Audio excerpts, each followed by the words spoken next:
Hello everyone, today we talk about the French army organization between the 14th and roughly the mid-15th century. The reason why I don't complete the remaining 50 years as usual for this late medieval army organization series are the French military reforms of the ordnance companies that I incidentally discussed introductively just the other day. Albeit I will make another specific video about that, and also actually the Frank archers that are part of this kind of permanent force that the French developed in the mid-15th century. And so they pertain better altogether to another video that I will make. Of course, there were some continuities also with the traditional French recruitment, so partly what I will be discussing today still includes part of those remaining 50 years. In any case, the French army of the 100 Years' War is a topic that we have just rarely touched, just randomly, right? It happened usually by extraction. It oddly follows almost a yearly pattern, right? Some years I talk more about the English, some years I talk more about the French. This year I discussed France a bit more in depth, and so we will gradually complete all what we have left in terms of, at least compare the other countries, because as you know, we're talking about the largest and most powerful military in Europe, and so it's one of those topics that actually require a much greater attention than the average. The topic is very complicated in of itself, right? The 100 Years' War is a very complex conflict that still maintains, of course, unitary dimensions, but is, of course, very much intertwined with, in fact, the military development of different polities, also within the same France. Think about Brittany or especially Burgundy, that we just, especially the latter, we've made some videos on, but also not gone either too much in depth to. And I suspect atrociously, and I say this given that I specialize in especially the first half 14th century warfare, so we'll partly talk about this in the French army. I made also that video about the Battle of Courtrai that is quite meaningful regarding properly the assessment of the French military quality. That was actually very high for that battle in spite of the disaster, right? Is extremely complicated to pretend to have an overall judgment capacity over such an enormous set of campaigns and battles, right?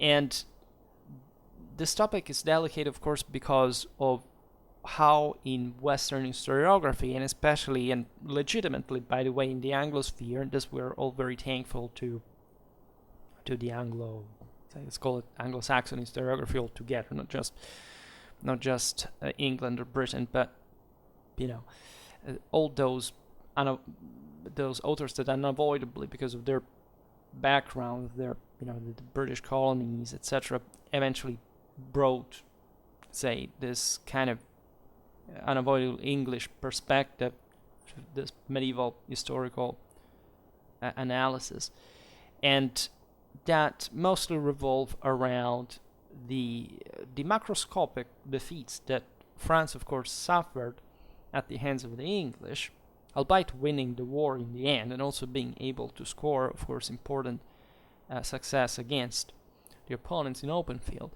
And thus, I think overwhelmingly informing a certain view of the issue, of the problem.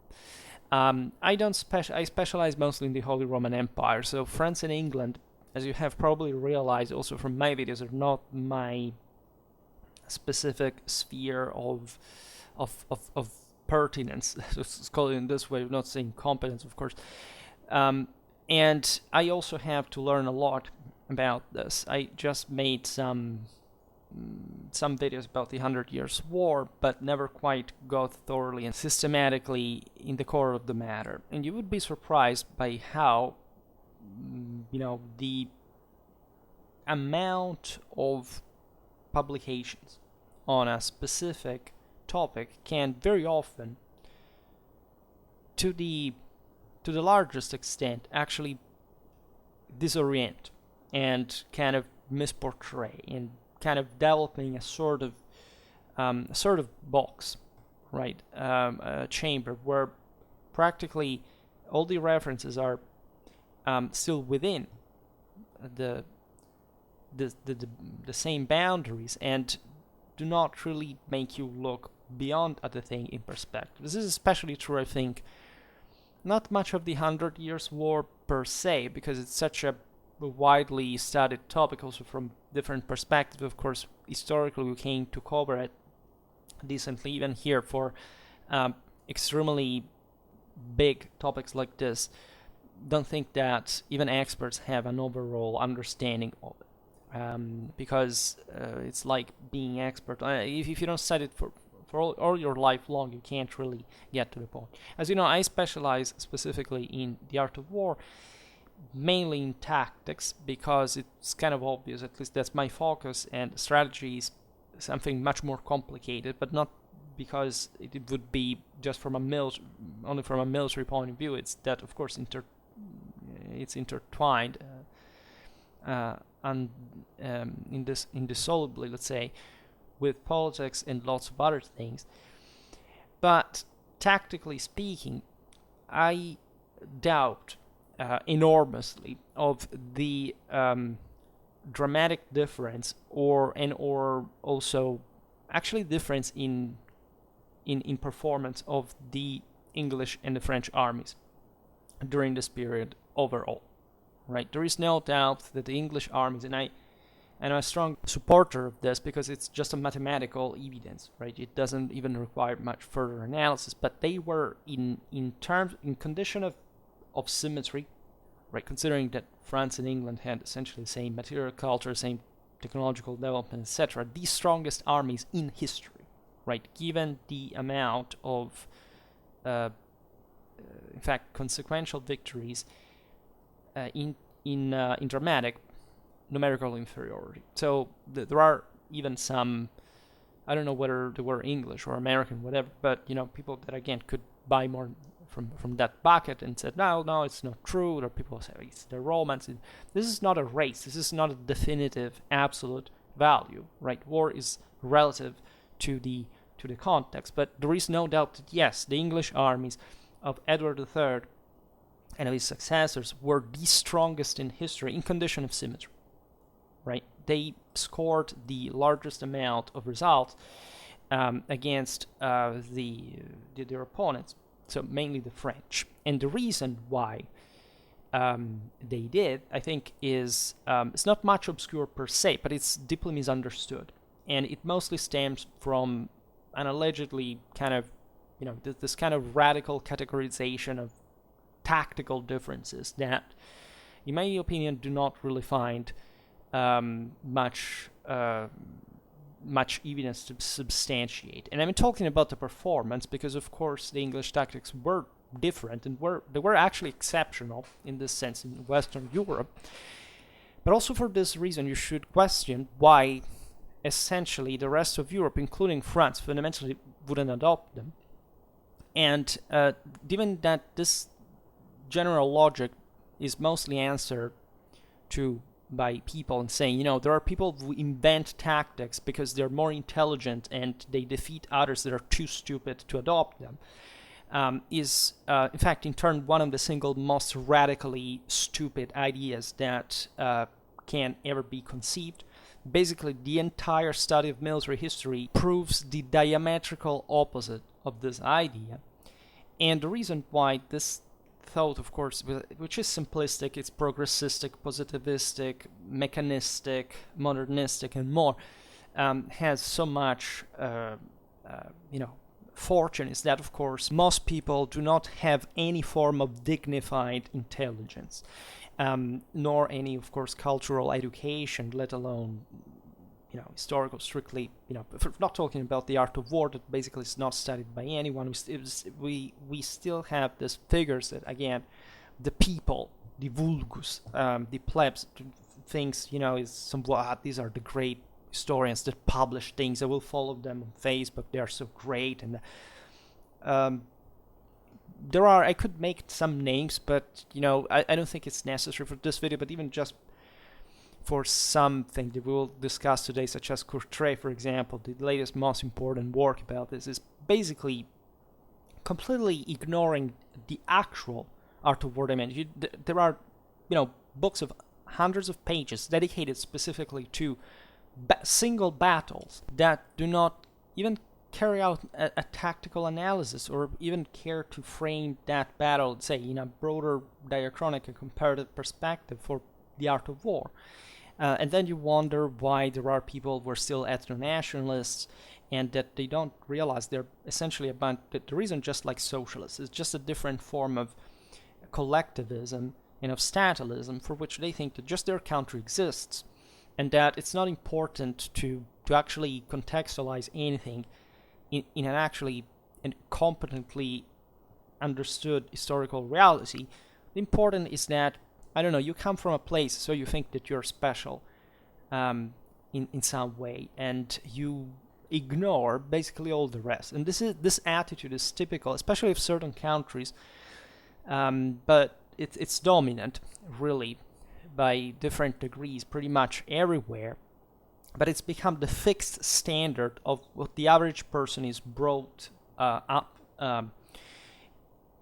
Again, without to the point we can't rely in the future on these people, right? Because if you don't understand these mechanisms, fundamentally we can't even trust you about understanding contemporary politics or society of the same war. So you should be even deprived of civic rights, and I believe strongly that this is the case, right? Without a specific historical competence, and even also without a specific amount of strategic culture and education, you cannot vote. You should not vote, right? Opinions of people that just cheer one side or the other, independently from which one is actually the right one, because that's also what the reality teaches you, and politics really does, without much of a doubt, is the proof that we cannot rely on the properly on what we could consider the traditional, but they're not even traditional, means of election. After all, we there is a patent for driving. You have to acquire titles to carry out certain profession, to perform certain professions. You have to there are all legal limits connected to age. Who does decide this? Well, you could simply decide also who votes and who doesn't, right? By granting some fixed rights, and given that these rights are also kind of properly implementable according to the political push, you could easily say, okay, well, nobody cares. Okay, I'm sure not much would happen were we to reduce these rights, and or we would in turn maybe stimulate some kind of greater reaction to these things. And history is basically the same, right? History is the testing ground of this competence in many ways, and it's not a matter of amount of knowledge. Just it's about the form that you give to it, because that entails a method and a morality that, if you again don't know history in that sense, you cannot develop either, right? So when it comes to a topic like this, as I'll always say, until I meet someone that has studied literally every single battle of the 100 Years' War from every single source that exists, and I don't think anybody has ever done this or ever come close to it, and will not express a judgment, that because history requires judgment, a massive amount of judgment. Whoever thinks that history doesn't require judgment is exactly those people that do not know any of it, that can answer profitably to this question. So what I do here is maybe coming closer to that in relative terms, just because I study and work with these specific times and kind of topics in these countries, and more or less the same age, and the broader developments that were occurring in Europe. And in fact, I mostly studied that comparatively, so that this gives me an edge objectively compared to other sedicent military historians that are, of course, not even capable of telling you what's the difference between the art of war and military history. But I don't flatter myself either, meaning that I know what's my limit, and from some hints I can, generally speaking, recognize patterns that I've seen elsewhere and in arms of the time. And again, I presume the key to this is properly developing a comparate and diachronic European knowledge, right? If you pretend to study, again, the history of only one country and one people, etc., you fundamentally will never know anything about it, because you do not have any form of perspective to judge them objectively, right? So, as what we will see about France today, that there are so many things that are happening elsewhere. They're happening the same in England, they're happening in Italy, they're happening in Germany, they're happening in Spain, etc. And they're all happening in different ways, but with a sort of kind of common ground, because these countries had common grounds. And so until you realize what these grounds were, you can't really say, well, I'm standing surely on a firm one just here, because you don't even know what's the rest of the ground like, and you don't know how far it extends and why this system had those specific characteristics if you don't see how it was working elsewhere. The same goes also, and of course, and principally by knowing what the main contendants were, right? Studying the 100 Years' War in that sense entails a low reciprocity from the Clausewitzian theory that takes in consideration both England and France, at least, right? And of course, there is so much beyond that. As you know, there were also within the same France different powers, in a sense, even within the same England, or there are some reasons why the English fought the way they did, given their British context. The war was fought in Spain, and there were other players all around that interfered. Today, by the way, we will not talk about foreign troops in the French army, such as the Genoese or other, that instead are crucial as well. So I will just stick to the kind of native French kind of levy system that, as we will see, would remain relatively unchanged throughout this time, and that for this reason has been criticized by saying, no, this was an anachronistic system. Then you discover that basically all Europe fought also in the same way, and so you start mentioning the reasons, because you see, it's very easy, as I was saying before, everybody can come up and say, the French were relying on an anachronistic system. Why? Can you demonstrate that? You personally, do you know exactly who wrote at least about this, and from the base of which sources have you studied them? If the answer is no, as it is 99.9% of the times, why do you say that? You're just a parrot, right? And that you're basically just giving for granted something that you don't know literally anything about.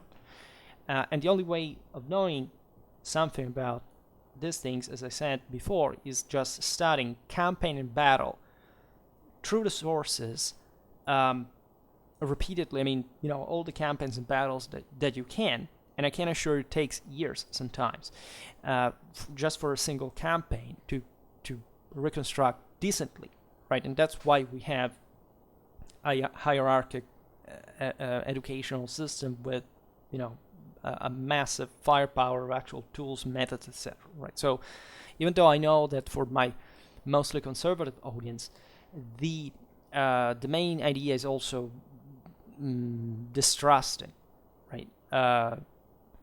Educational institutions, especially, so they just know that that's actually a problem mostly, again, in some countries, and that this has nothing to do with the actual competence, even of those people that do not know anything about these things but still kind of talk about them, than the average person, right? Talking about the scholars, right? Before criticizing a scholar, you should at least know as much as him. Doesn't even mean about the same topics, but in that broader kind of method, kind of scientific moral development that you acquire by through studying the sources, because you can immediately spot whether a person did something with the evidence or not, and so you can immediately know how much can be missed by not having done a particular amount of things. So go by the books, study historiography, study sources, but just know that first of all, if you don't make the work yourself, it's very difficult to actually understand even the validity of those statements, and still realize that, again, there is no other option. There is not an alternative knowledge of the common people that understand better, because there is all a great conspiracy against the pure, free, brave, average person that knows so much and is so wise and thinks, independently, because most of the time, whatever you find in that person's hand is just a load of garbage, right? And so that's what, sadly enough, reality is. So, in any case, I will say banal things today, actually, about this topic that is, again, much more serious and difficult than I will make it sound.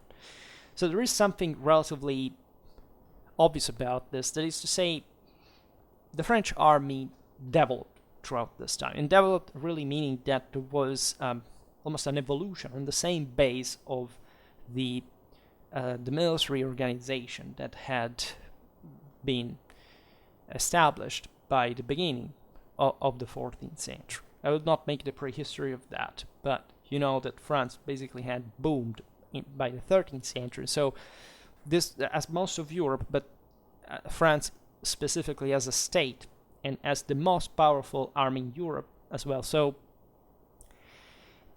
the crisis, the contraction of the system in Eurasia throughout all this time is evident. Great part of the French problems, military-wise, also derived, in my opinion, from this, that it was a massive system that actually worked pretty well, considering the other countries' and states' potential.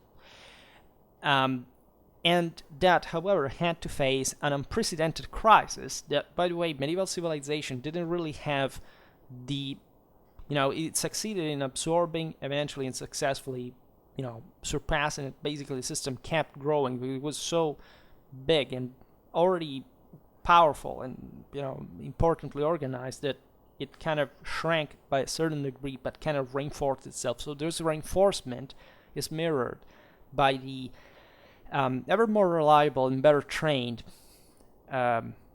nature of the French army throughout this point, right? And this also and naturally derives from the massive metus hostilitas posed by England. That is to say, the English victories were inflicting the French such heavy blows that they would necessarily toughen up, right? And this is one of the main cases in history when seeing that Goliath is not really stronger than David, at least in this for a long time, as England was simply kind of smaller country. He had an important political institutional tradition, especially without Edward III's reforms. England could not really have that. And there are many other considerations that could be made, including, if it hadn't been for, the even just monarchic mental health, like the French would have probably won the 100 Years' War by the second half of the 14th century, right? Just, their naval power was, in a sense, overwhelming. And as always, politics and this kind of accidents of fate also do that. Well, without the military genius of Edward III, which was the greatest in all English military history, that did have its military geniuses, there would have not been what we know even as the 100 Years' War.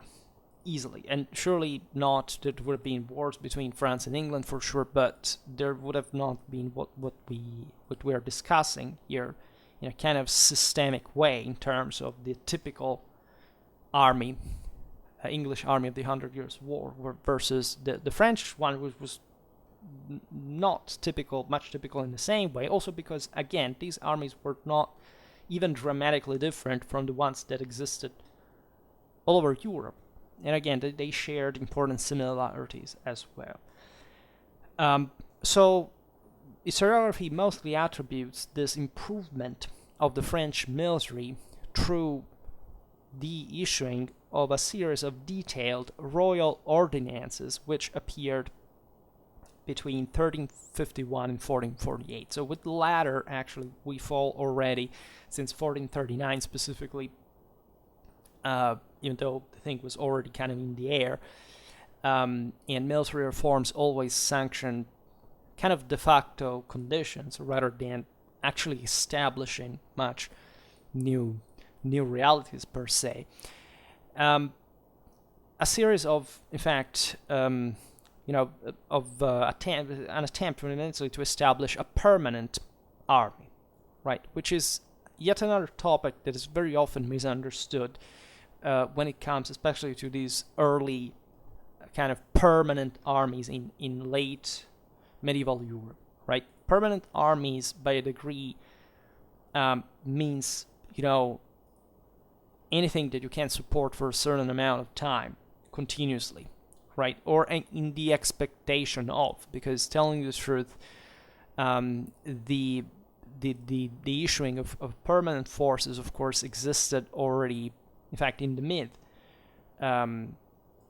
14th century, and France wasn't, like we often say, oh well, this began in France, you see, at that point, but it was happening elsewhere as well, and the main reason was just the availability of troops, the fact that they were needed kind of permanently by a certain group, continuously, given the constant political, military, and also social upheaval. Think about the Jacquerie. That was also a consequence of this enormous amount of taxes were levied to sustain a permanent army, or at least a core of it, because again, this is just a part of what we start giving the standard of an army, even though permanent troops were maintained, I think, since prehistory. You can argue as soon as you have somebody who's capable of providing for somebody else in that function, you have something like that. I mean, all the familiae of the lords of high medieval Europe, etc., were even within the same comitatus. I mean, the idea of loot redistribution, maintain, was there, right? It's just not permanent, maybe in the measure in which, again, you're not a state, you don't see it on much of a long term, but still the concept is there. Sometimes it was even, in relative terms, much stronger than before. Philippe de Comines, that surely knew something about the French military at the time, simply states that this idea of maintaining troops permanently that had started in the French kingdom was in imitation of the Italian states, our militaries, for example. That is also a very overlooked topic, because yes, they began simply to maintain troops. We're talking about 5,000-6,000 knights, right? And I'm not kidding so much that there are sources that stress that, like, the only powers in Europe that had the actual financial capacity to do this were France and Italy. And paradoxically, even the much smaller Italian states, even more, because they had an overwhelming amount of money. And you just do that, right? You just need these troops. What do? You disband them, they go away.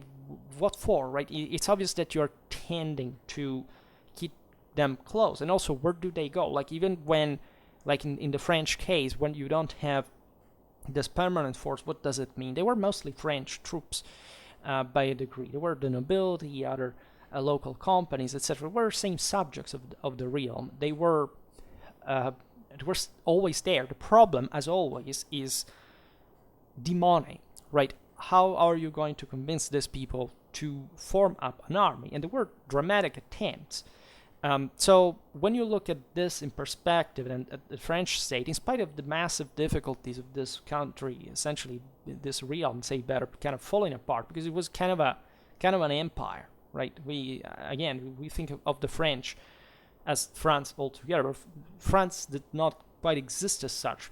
France was the north, and then the rest had been other countries that had been brought down by the same Capetian, eventually Valois, but there were still all the French kings from there on were Capetians, still was just different branches of the same. And that, in fact, kind of unhinged themselves, took the chance of autonomization because of the leverage that the English made on them.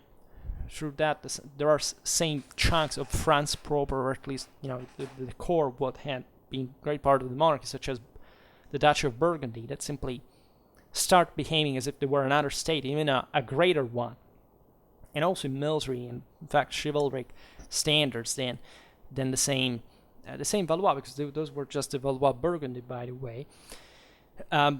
So, yes, it is a very complicated topic, and you understand why it's so difficult. But if you focus just on it, also comparatively, but what the French were doing, even just the Burgundians as well, here what the English were doing, you realize that the French were essentially managing a much larger system than anyone else at the time. And that, of course, just systemically, there was an enormous friction that they had to counter, and that eventually still didn't prevent the French from winning at the end of the day. And that's a massively important achievement, considering, again, that the kingdom could be taken over by the English quite easily at a point, or at least it could have, destroyed properly the core of the Valois power and substituted with something else. France would have turned probably into a mess, because still, the English would have hardly controlled all of it anyway, but history would have been completely different. So this is also vindication of actually statal development, because that's yet another thing that you never have to give for granted. I know, I don't like statalism, but it's like I don't like nationalism. It doesn't mean that the state or the nation per se do not have a purpose, and that there is a positive side in that. It's just insisting on kind of either, the absolute extreme of one or the other that makes you a nationalist or statalist, or something opposed to it, not seeing what the middle ground really is, right? So, yes, France was a more advanced state than anyone, pretty much, at the time, and their military reflected this, right? Also in this kind of gigantic, elephantiac, leviathanic way that brought easily some parts of the same to be struck more easily than others, right? But still the system held. And so, of course, let's consider also what the English strategy specifically was, because it also was a pretty good one, right? It was an effective one. It was nothing about with the, English strategy at the end of the day made mistakes, etc. That normally wars are, I know that we have current examples that actually do not confirm this, but there is also, in fact, a civilizational value in the way you make war. But generally speaking, states are competent in making war, right? And yes, in the Middle Ages, on average, countries, peoples, etc., were more competent in making war for those times possibilities compared to us, right? Relative terms. There were also simpler systems, relatively, right? In absolute terms, but it doesn't mean that the means of control were made the thing easier at all, right? So that's why they were more competent at the end of the day. So today we will not follow in detail the royal ordinances which appeared between 1351 and 48, right? But let's say we will assess essentially what the major major consequences were, some stages fundamentally that actually reflect this main attempts mostly of reform that, generally speaking, at least in the early, like in the 14th century, failed, especially the ones of John the Good that, as you know, was also captured by the English. Eventually the system collapsed further, and so any attempt of reform that was tried at the time was just went downhill because of the consequences of this, but also served as a base for further and later reform of the same French army. And the direction is pretty much the same, as we will see. It's a sort of increased control there is a political dimension that has to do with the control of the periphery as well, but from a strictly military point of view, the periphery, I mean the control of the periphery commanders and so on. But there is a need of standardization, of uniformation at least, of the organics, of the command, a greater control on the knights and the companies altogether, and their retinues, equipment, etc. Which, again, per se is not even just what made the difference in absolute terms. Consider, even just methodologically speaking, that if you look at battles like Crécy, Azincourt, etc., you actually realize that that English superiority did not exist in the sense that they were actually the disfavored ones by the odds, right? They were at heavy disadvantage. Nobody thought, even from the English side, that they were scared. Well, you will just defeat them. But because the French were objectively defeated, also surely by English capacity, as always by chance, because nobody wins or loses without random events occurring. Nobody can, right? But also there was an enormous advantage from the French side. It was recognized by everyone, and so that's why also these outcomes fueled the idea that there was something clamorously, successful from the other side in principle, whereas good leadership or morale, etc., are things that you get contingentally and also randomly, right? Just imagine if the English had lost any of the major battles like Crécy, Poitiers, Azincourt, etc., the English state would have collapsed, right? So we're not talking of systems that could simply go out there and say, well, we're doing this because after all we are confident we have a superiority. The war never works that way. It's simply not historically among in the history of mankind properly. There's none of this. Nobody went to battle knowing they would have won. And you know why? Because if that had been actually the case, they would have not found anyone fighting them in the first place. And this is what happens all the time, strategically, right? That's how countries permanently occupy others, because if there is no resistance, or even just there is some form of guerrilla, you basically all the people who could take up arms didn't, because they deemed you to be too strong, right? So every time somebody fights, and especially in these larger confrontations where you have, again, the army of entire kingdoms essentially fighting on battlefields, the odds, notoriously, in the history of strategy, are practically even, right? And even when there are important advantages that are perceived as such from one side or another, still we're talking about an unpredictable system that you do not exactly know how it's going to turn, right? So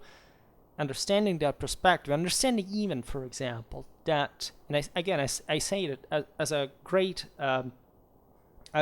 fan of the English armies of the 100 Years' War, that specific tactics was actually a contingency, right? There was something doctrinal about that, and that is true, I think, more in England than in any other country in Europe, for a reason that we will see better when we will talk about the English army at that point. But I already made some video about that. There is one about English infantry, actually the 13th century, but it's connected to the topic because things started evolving like that from that. But even the fact, for example, fighting dismounted, that's a tactical contingency as well, right? If you have striking,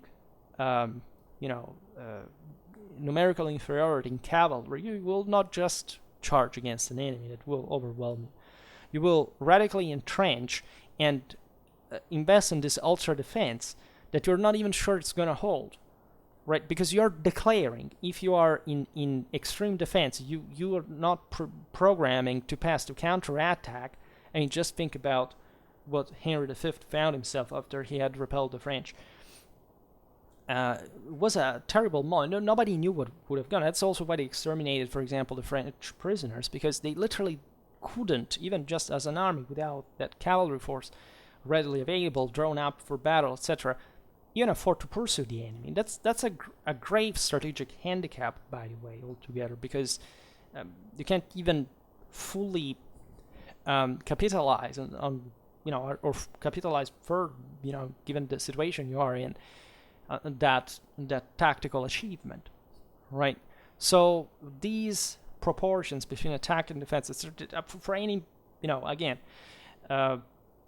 person who has a minimal art of war acquaintance, should be clear and unequivocal, right? Instead, we sclerotize wargamistically this system by saying no, because after all, the English kind of always fought like that. Not really, right? And they could definitely fight in a different way.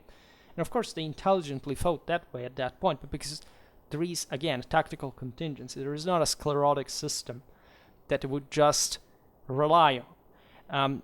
While it is true that there is a burden, like things do not change because of simple, immediate understanding of the contingencies or without some kind of laziness always kind of preventing traditionally this thing to evolve further.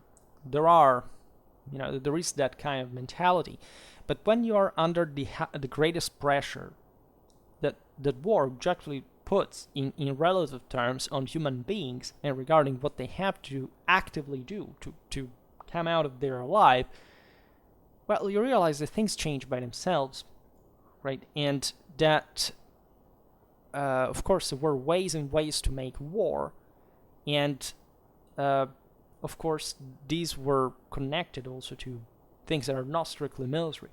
They are political, they're social, etc. And so you can't just see that army as a fixed core. Doesn't matter how, again, a bit successfully habituated the English were, for example, to make their men-at-arms dismounted, or using a great amount of archers. There are, by the way, enormous still, I have here some of the most updated studies, the 100 Years' War, some of the most famous battles, or some comparisons also between the various armies, etc. And I'm appalled by how still, at this point, different studies, different authors, etc., do not agree on kind of radically important factors, such as, for example, the size of these armies, right? How many, longbowmen were there at Crécy, as opposed to the Genoese crossbowmen? There is a huge debate. You find sometimes kind of inverse proportions, because depending on what the author there, and you understand that there is, let's say, not necessarily an agenda or some ideological reason, but let's say still a difficulty to assess the reason, the criterion through which you should be objective, which is not a good indicator, right, for a military historical analyst. It's not really a good point, because it means, again, that you lack that background to assess certain things.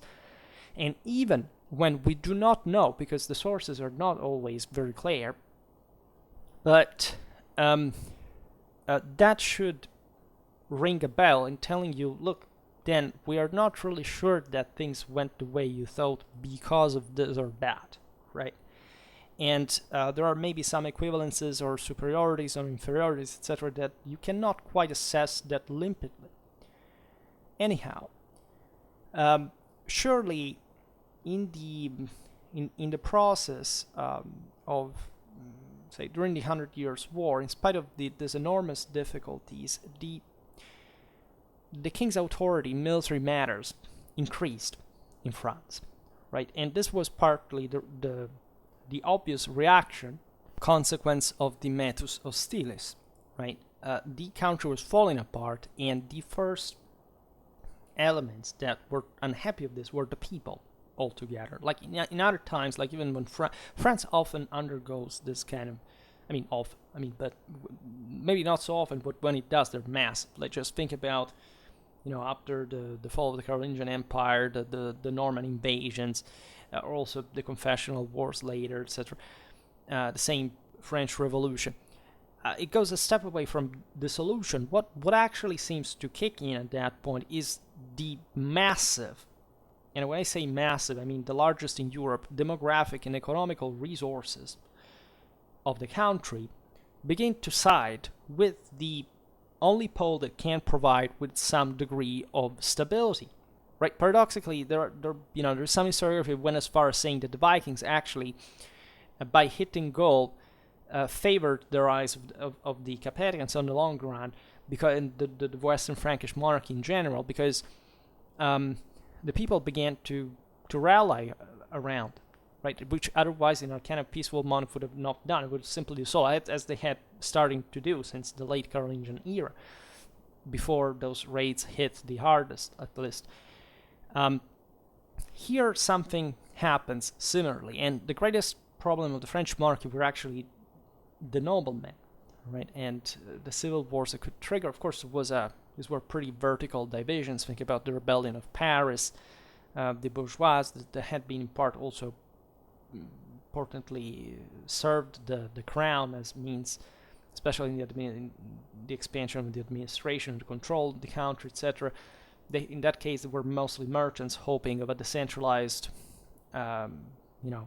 autonomy of Paris in a kind of an English empire. But let's say there is a trust, right, confidence shown by the French ultimately in the sovereign, right, and talking properly about the people.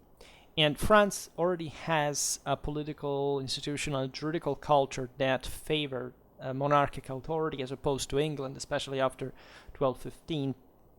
As you know, otherwise England would have emerged and even more, was already actually way more monarchically, unitarily, and centralizingly powerful than France, hadn't it been for, in fact, Bouvines and the various constitutions that kind of undermined it in favor of the barons. France was a state that had already established the legitimacy of the royal influence, interference, and control in many aspects of the administration, of the customs, the law, etc. Another consequence, another cause, of this was actually the same crisis of the mid 14th century. That it's very interesting to assess, maybe not just as an external event like the Black Death and so on, that struck randomly, but also product of the overspending, the exhaustion by a certain degree of the same big high medieval civilization that at some point kind of shrank dramatically within itself. That at this point there are the crisis of the Italian banks, on which also the French, and the same English, heavily relied. There is a massive sperequation. There is the Jacquerie as other movements, like in the same Flanders or Italy, in different ways, depending on country, urban, etc.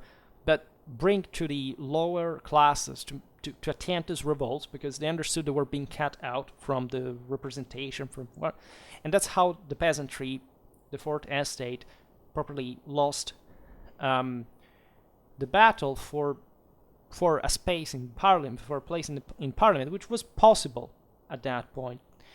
They were brutally repressed, and the system was stratified in a ever more hierarchical way that we know, in fact, as the Ancien Regime, that actually starts here, right? It doesn't start with the Middle Ages, it starts with the end of the Middle Ages and crystallizes. Again, this is not even just a matter of, imposition or oppression, violence, whatever. These peasants were bunch of motherfuckers in their own regard. The problem is that, or actually the fortune at some point of this mechanism is that, again, great part of power was actually handed over to the greatest, to the authority in general. And as you know, France was already a heavily hierarchicized system, because it had been the peak of feudal civilization, right? And the same cities, etc., that also began had been very important at this point, actually stratified themselves, right? There are certain centers in France that kind of die out. Also, as you know, the English chevauchés were not very helpful to boost, urbanism, stability, etc. And some bigger centers, rise to almost an institutional establishment that will be very important also for late medieval and early modern French administration in general. So this was happening all over Europe, so you can see it in perspective just as a force that was still working in France independently from the additional crisis that was brought to the war. France was one of easily, perhaps really the hardest hit country by the crisis in the mid 14th century, right? Altogether, as a broader political and statal system. Nevertheless, the fact that the French monarchs were able to implement their military reforms over time and increase this control in their military forces and ultimately defeating the English shows how the pre-existing French settled base still had been working and had provided the country with this important progress, kind of almost unitary base. And of course, the military was an instrument of politics that contributed to strengthen the role of the monarchy as well throughout this period. We have seen it the other day, exactly with the ordinance companies, that they, as soon as the nobles knew that the king would have wanted to limit their retinues, they could levy, and that the other the unspent resources would have been drawn for the maintaining of a monarchic permanent army. They immediately rebelled, right? And the king managed to quell the revolt and to affirm this line. So it's already a very powerful. The French here were, as we were saying, properly they had a massive momentum. They had defeated the English at Orléans. It was the major comeback of France altogether. So that was a chance that the French monarchs didn't let themselves slip away. But it was, again, people who made that happen, right? It was not some magical, strange, metaphysical, gnostic force somewhere. It was the actual people living in France that made this happen. Sometimes also, again, as it often happens with the king and the people cooperating against the nobility by some degree, even though this was still a massively aristocratically dominated world, for sure. But still, again, that sense of security, of stability was needed after the war. People say, we can't take it anymore, right? We prefer to lose part of our freedom, but finally to live in peace. This happens all the freaking time. Because again, in time, it's like when you implement martial law during emergencies, crisis. Well, it's necessary to have a greater unity of power. Every single people in the world in time of war suspended some of its rights to make things work, because you cannot have a success without a head, without a degree of centralization, right, in those moments. And people are freaking out, and they're able to channel their moral forces in those structures that they don't have mean of, often also because of the crisis that the war entails, to develop on their own, right? So France, as you know, comes out of the 100 Years' War as a massive power, and as by far one of the most developed states and the greatest, actually the most developed state, and and the greatest military in Europe again, and it's aggressive, right? It starts basically taking over what had not been able to take over before the war began, and we will talk about that at some point too. So people say at the beginning of the 100 Years' War, the French army was still very much tied to its feudal origins. Yes, it's true, because actually most countries in Europe were tied to their feudal origins, right? It's not that England too was particularly different in this way. The indenture system did still work through some kind of aristocratic cooperation, and actually, again, France, as we've seen, was one of the countries that had much greater control on the nobility than others.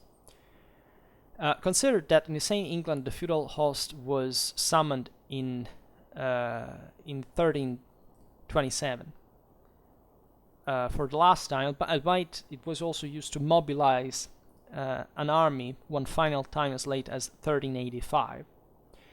The point is that the feudal army, of course, was different in different countries. In France, the feudal summons remained the principal means of recruitment, even in the 15th century.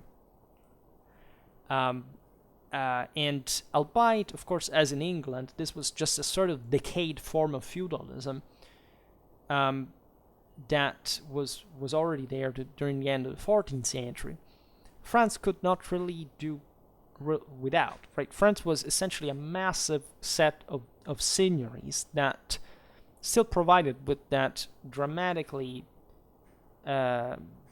advanced military culture that French feudalism had embodied and spread fundamentally everywhere.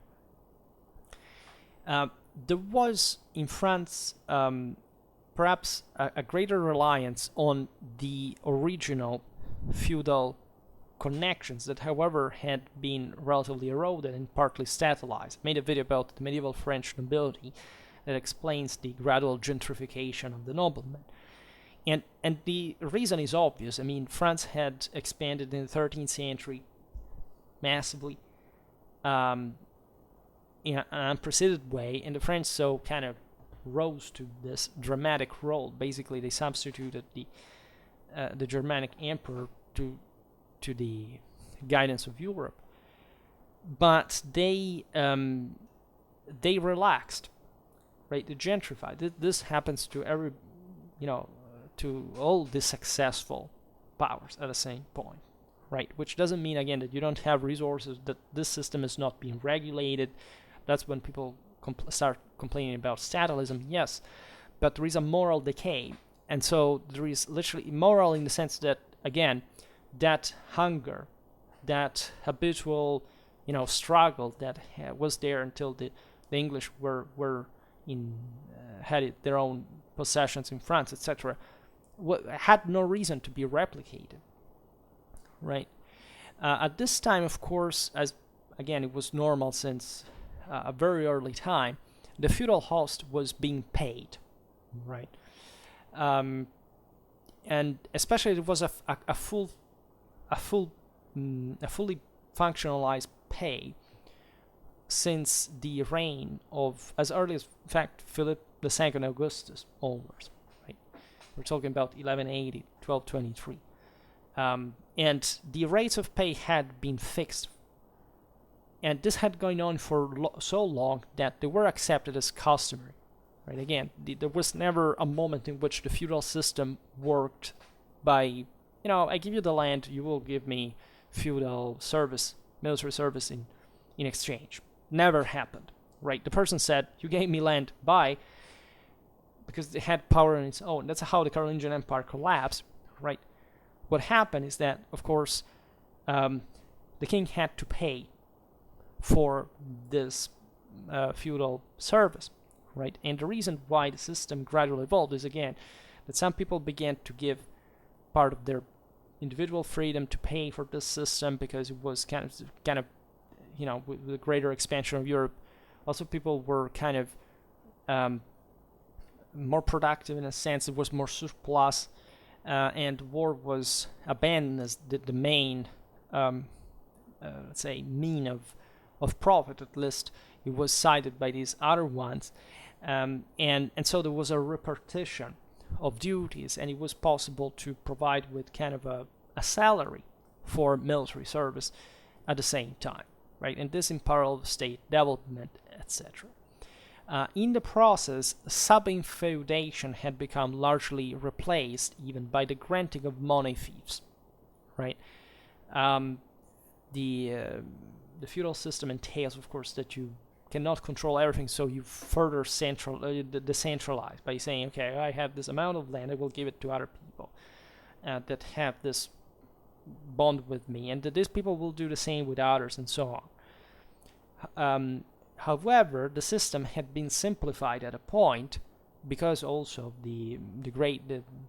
if there was any revolution historically, maybe in the non-kind of historiographical sense of the term, it was actually just in the economical transactions during the Middle Ages, right? The idea of paying with cards or with the same money, it posed an enormous advantage because it facilitated every ship. Like you, instead of paying in nature, you simply paid with this equivalent, and you could shift great amount of resources with much less cost. Right, so money fiefs had become the more practical, right?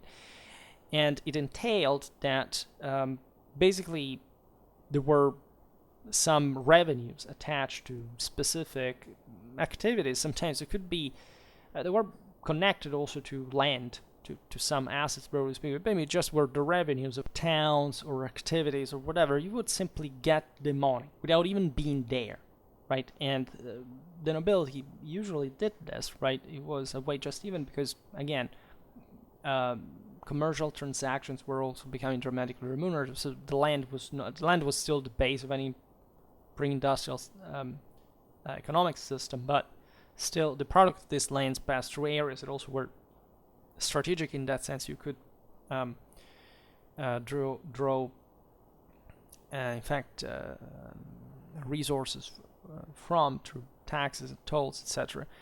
And so, in practice, this also meant that people were using this money to buy other military service in their stead, right? And this is what essentially happened with the so-called alliances, that were non-feudal contracts, meaning literally I will simply pay a random guy in exchange for military service. It is I have to go to war because I have a specific, because of my status, my rank, my assets, my feudal obligations. I simply have to, but I don't want to go. I will pay somebody else that I will properly also equipped, etc., and this person will go. This was typical in many other countries, right?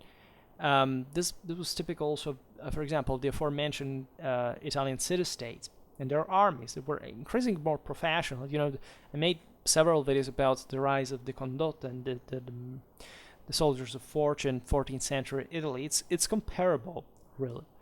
The main consequence, of course, was that the people who owned these prerogatives were also thus the most politically and socially influent people in the country, and they were gentrifying, they were distancing themselves from the exercise of arms. This often is, portrayed in a sense of saying, at this point, everything was kind of over, chivalry was dying, and also the 100 Years' War proved that in a way this is not really the case, right? There was definitely a gap opening between between the mercenary and their employers, in a sense. But let's say, especially practically everywhere, but let's say France topped this in many ways because it had really attributed to chivalry in a military sense the same imperial justification of it and legitimization of over their power in Europe, and so with a kind of also mysticism, and that dates back to the Merovingians and this idea of, in fact, universal power, etc. That all the the French noblemen had a very good and habitual military education. The same goes for the aforementioned Italians and others. The process happens really everywhere in comparative scale, etc. And actually, and especially more in the most advanced countries that are, as we were saying before, giving these again examples, the most military powerful, the ones that had more and better troops in general. The problem, however, again, was political more than else, because the way this should have been arranged and the fast changes that were occurring properly within the same society did reflect sometimes this overexpansions, for example, of the system that were to be regulated by the authority. What had happened in France was fundamentally the same, and especially when the crisis kicked in, of course, there were some shortcomings, some big issues that, in that sense, reflected also in strategy. Not because, again, the commanders were incompetent or anything, nor because the soldiers were not good, but because the organization was so large and the system, again, was so big that it was very difficult to straighten it up for a full kind of orderly function. I'll explain better what I mean in a while. Speaking of the obligation of serving in the traditional general levy d'arrière-ban, say after the mid-14th century, it was properly just a commutation in exchange for the payment of a so-called impôt. There was a tax fundamentally, so that by the 15th century, it denoted only the service of, in fact, tenants and chiefs, subtenants, and other nobles practicing arms, rather than every able-bodied man of 12, 60 years old, as it had been, as the general universal Romano-Germanic levy, right up there. But even pointing this out, that you find in some books, is something that by the 14th century you already know, if you have any idea of how Western armies work from centuries, like superfluous, because what kind of people actually still fought with kind of general levies, etc.? Like, even if they did, they were still kind of already rota systems of some sort. They provided with, yes, sometimes even large amount of troops, but these were declining because the commoners, these were mostly commoners, right? So what you realize by the 15th century is just in a heavily aristocratically dominated community like France, again, just the noblemen that control the people were to pay for this impôt for the arrière-ban, right? What happens, and that is very interesting actually, is that by the mid-14th century you see that there was a shrinking of those traditional commoners' levies. It could be just citizenry or peasantry that sided the professional mounted element of the hosts, and that disappeared because of probably, in fact, the demographic and economic crisis of the century, for which, again, those people are better. First of all, they're dying, literally. They're ever poorer. They cannot kind of afford their own equipment, which the arrière-ban, by a certain degree, entailed. At least, it was still, the state was already providing them with some weaponry, but there was also kind of a broader period of agitation. There was a tendency to disarming the people. We see in the same Jacquerie what problems it had caused and so on. And but in the first place, this massively, armies of tens of thousands, also of infantry, siding regularly through a system that, again, was hated at home because they were just peasants or commoners that didn't care more than much about getting themselves killed. They were not also technically able to afford the equipment, the training of the professional elite that was becoming also by this time, as you know, armor was happening, horses were becoming larger, stature, and so on. So infantry altogether began to be kind of actually weaker in relative terms, and so when you count all the troops together, and so that infantry notoriously shrinks and professionalizes too, right? And that's what goes on also towards the 15th century, when infantry comes back, but it doesn't come back because they are commoners. It comes back because they are essentially proletarians, paid, armed, and controlled by the great, powerful, princely houses of Europe that had radically taken over through this refeudalization of the system. Always remember, the Renaissance has literally nothing to do with any form of, people's freedom or improvement, let's say, in a civic sense of their prerogatives, their role in society, right? Europe was expanding. People, generally speaking, were also like life quality improves, but in relative terms, their political power was much less than it had been during the Middle Ages, right? Unfortunately, again, this, even the way, for example, the same 100 Years' War is being interpreted sometimes with the idea of the infantry revolution and all this bullshit, is actually reflecting this the idea that there is a steady progress of some countries that are just, this is a cultural bias that existed at some point, that went towards a progressive development that centered the people in the Renaissance and modernity. It was none of that. The same case of the English is also regressive, because after the end of the 100 Years' War, actually England remains kind of isolated. It's not before the New Model Army that England actually gaps its own military, say, backwardness at that point. By the, say, up to the mid-16th century, okay, there were some kind of archaic things. There was still the longbow on, but it was functional. Like from the late Tudor era to basically the English Civil War,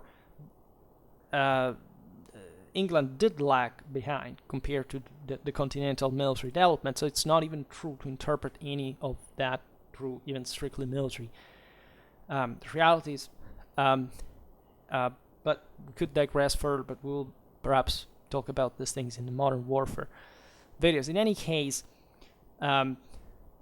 again, when you meet, for example, in 1389, there's the statements by Philippe de Mézières, talking about the recommending specifically the virtual abandonment of the arrière-ban on the ground that the troops thus raised lacked discipline and acted, quote, like men coming to a fair, is not a specific problem of the French army. It's just like the normality of what was happening in Europe at the time. The commoners were taken out of the game, and they simply had lost that habit, even to, which had been strong actually up to the 13th century included, and even in the early 14th century, to war. Like in the early 14th century, the mass of commoners still importantly went to war by a certain degree.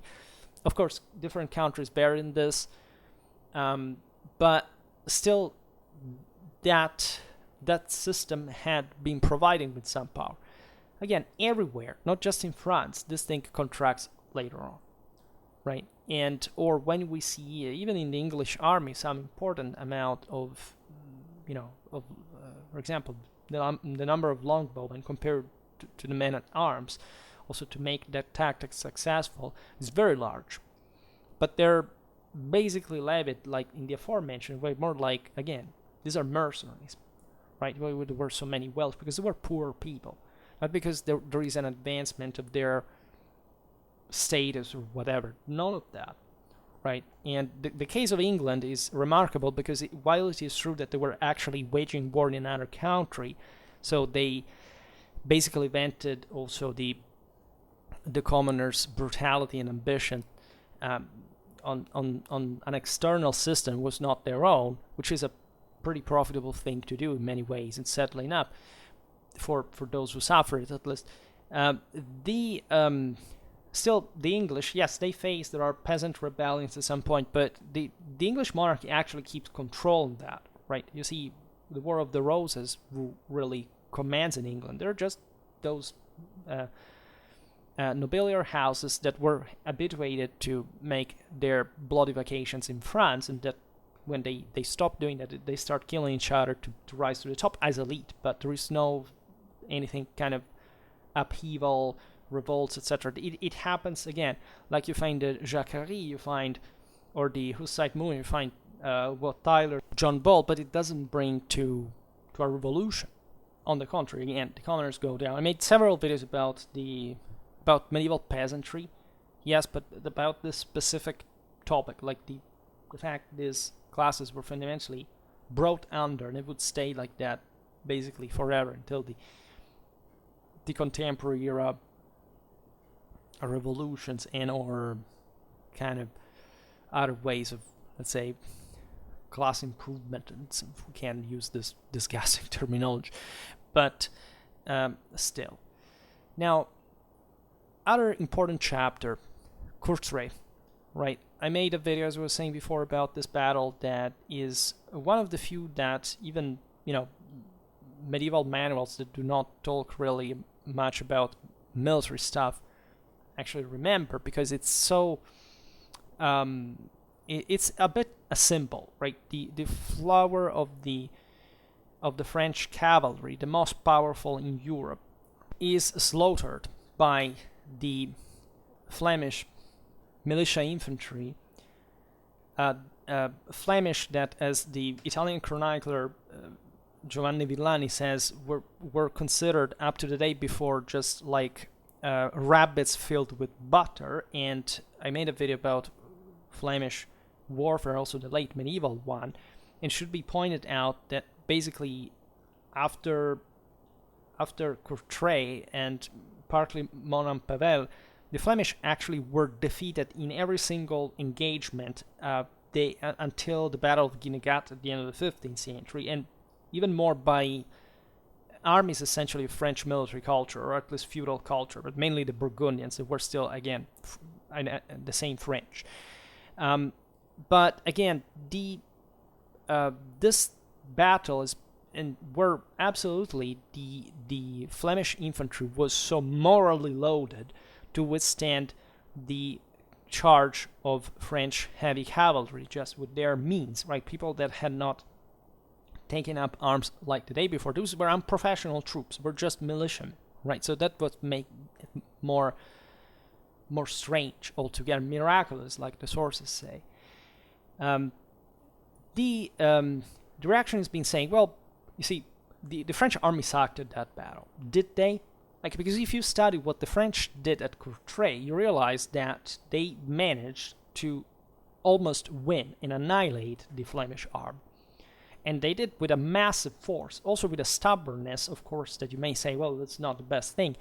But if you actually analyze the battle tactically, it was, if they were to fight, the only sensible thing to do, and they were even succeeding in it, right? If it hadn't been for a Flemish reserve that had been wisely put, and those were commanded by knights anyway, right? There were no knights, actually, the few ones that were dismounted to fight together with the infantry, but of course the leadership was all noble, was not the people. If it hadn't been for that reserve, the French would have broken through the Flemish infantry. Actually, they had already done it. And this, having crossed the stream, having to reform a canal, telling the truth, a channel, and having to reform and charge, and it was a massacre and all, and definitely massive French defeat. Was terrifying. But if you also look at it, first of all, how it was fought, which was, again, not displaying any form of French weakness or anything, but also in the bigger scheme of things, meaning that, again, the Flemish never re-achieved any similar battle to that. On the contrary, the French not just won the war, but they also kind of later on, the Flemish army was humiliated by, again, French military culture again, and it did not create anything like the base of a professional army or force or army that we're still talking about. We'll talk about Courtrai, right? Courtrai fits the infantry victories of the first half of the 14th century were still the ones won by actual commoners. You have to wait for another century for infantry being, again, after this massive black hole of the crisis of the plague, of the collapse of the commoner class. You have to find again the Swiss phalanx in the mid 15th century that is completely different at that point from even the same Swiss mountaineers that were fighting and winning against the Habsburgs, by the way, mostly through ambush and terrain exploitation, in the first half of the 14th century. So it's a completely different system. Again, it's a professional force paid by an actual state. It's a completely different thing. It has nothing to do with the sheer moral brutal force of the commoners, like in the early 14th century, because that war had ended, right? And I made multiple videos on this topic. I even answer questions about this from the audience, because it's also one of the topics that I cared the most about, and that I've been analyzing. And again, I studied also the Battle of Courtrai, and there is no proof that this defeat was just per se a proof of some disastrous state of the French army at all, right? There is no proof of that. If anything, of course, by the outbreak of the 100 Years' War in 1337, the much vaunted chivalry of France was still reckoned as the best in Europe, and it would remain throughout all this period as well, right?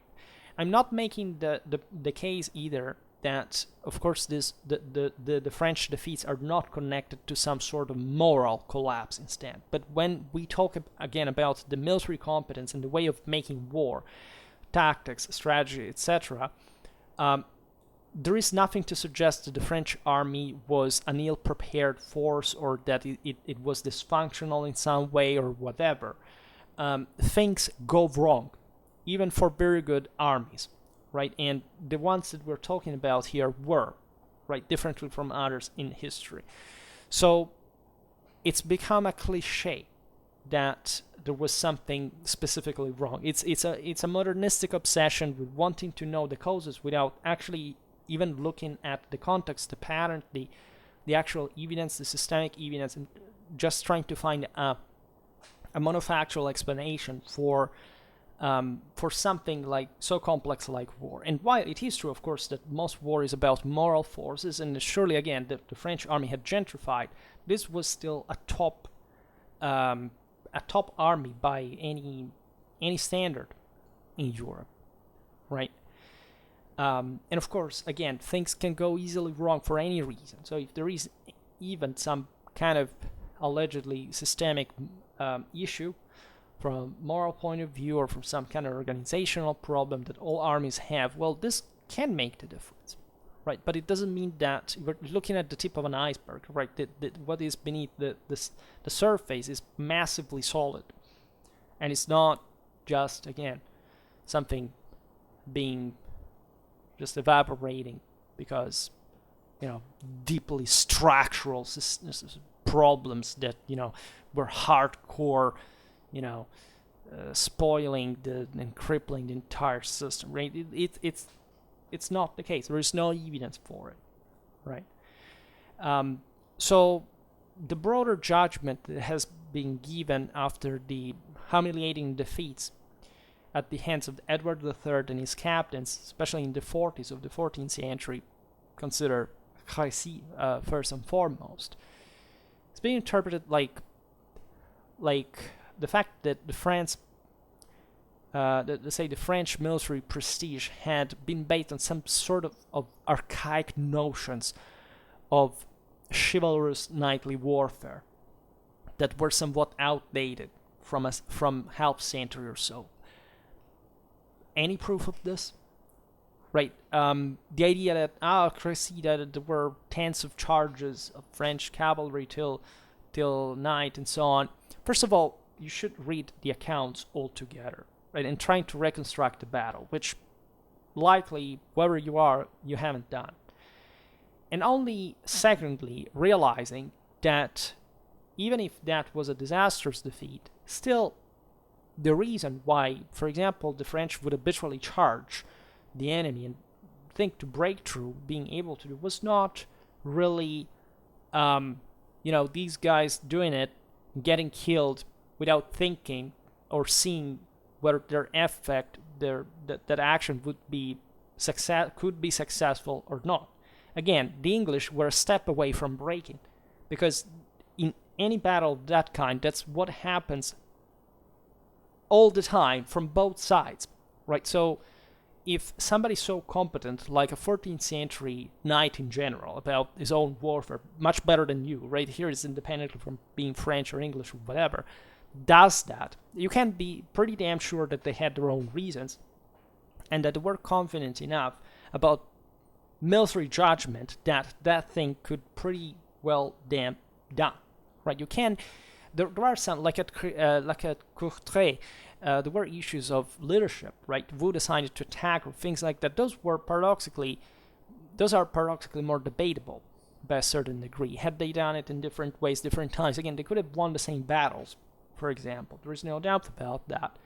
But also, the uncertainty reigns sovereign. You cannot really predict it. And so, still, what truly matters is how hard you actually smash into those damn lines, right? And you can fundamentally hope to break the enemy host, right? That had chosen that defensive simply because it could not afford to attack in turn, because that's what you do when you have an advantage, right? Tactical or strategical alike. If you have the strength, you do pass to counteroffense. Always, right? Because that's the positive aim of war. So, doesn't matter whether, defense, of course, at some point is more effective to win that specific context, but it still derives from a strategic one where you are not, as the English armies, in fact, were most often caught by the French with, again, an important, if not overwhelming, numerical inferiority that would have made any other army defeated. Well, the English resisted, but still they recognized again that the French were that strong, and they adopted that array exactly, and that position exactly because of it, right? So again, the idea of the dreamy knight that charges just because is an inept and gets himself killed is bullshit. But probably one of the largest in the entire military history specifically referred to this specific context. Also, frankly, the French didn't even use that tactics by, a standard. Even if there had been something wrong about that, still the French adapted to the circumstances, and they probably always kind of did the most sensible choices on average for what was the military art of the time, just like the English did, right? And anybody else did, really. Especially, again, in those times, there was not a structural, systemic difference in which, I don't know, a French nobleman or an English nobleman thought war and how to do it and how they were trained, what experience they gained, whatever, right? Regarding the English tactics, there is surely, as we were saying, a specific habit also dictated by the contingencies as well, that of course the English were kind of more experienced in because they had tested them before. But the fact that the French didn't fight like that is because, again, the contingency would allow not to fight like that, and that was actually a positive thing, even if they lost, because they had all the chances to make it all the time, and they would have not fought otherwise. That's how war works.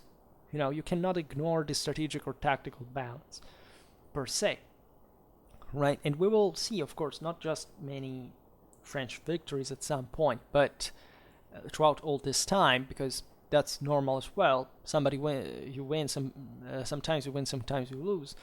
But there is also, and of course, an English superiority on average, given this model, that is proven through combat, without that, you cannot know how it's going to go, right? It's impossible. Nobody can tell that. Nobody can tell whether even the greatest commander will make it or whatever. This is insanity that, frankly, on the internet I've met only when, and really not much about the 100 Years' War because it's not a topic that I found overwhelmingly debated here, but every once in a while there is the idiot coming from, mostly from some other countries, saying, our army was the best because we were the best. What the fuck are you talking about, right? Do you even believe these things, right? Are you that brain damaged that you can't understand it? Of course, if I told you where that came from, of course, you understand many things because there are countries where history, even by first world's, primary education standards cannot fundamentally be taken seriously. And it's an issue because still, however, even in the First World, we do reason often like this. And we have a bias that stems mostly from that, always. And history, again, is much more complicated, but not in the sense that you can make relativism about that. Quite the contrary. Right? If you actually know the things, you can find the answer. And as I said at the beginning of the video, it's very difficult to have an overall competence about all this period and all the battles, etc. Even if you assume that they make a unit to examine it. But yes, methodologically you can choose that. There is nothing wrong with it, but just mean that, there are more actually than 100 years of history in a very wide Western European area that, again, also encompass the use of other contingents, other foreign troops and so on in various contexts. So what went wrong in the 40s can be and must be explained, first of all, through tactical contingencies. What happened in that damn battle? Right then, through leadership, morale, the general, quality of the army, its cohesion, its background, its experience, all these things. Then you can start looking at other systemic factors and say, well, this may have impacted in some way.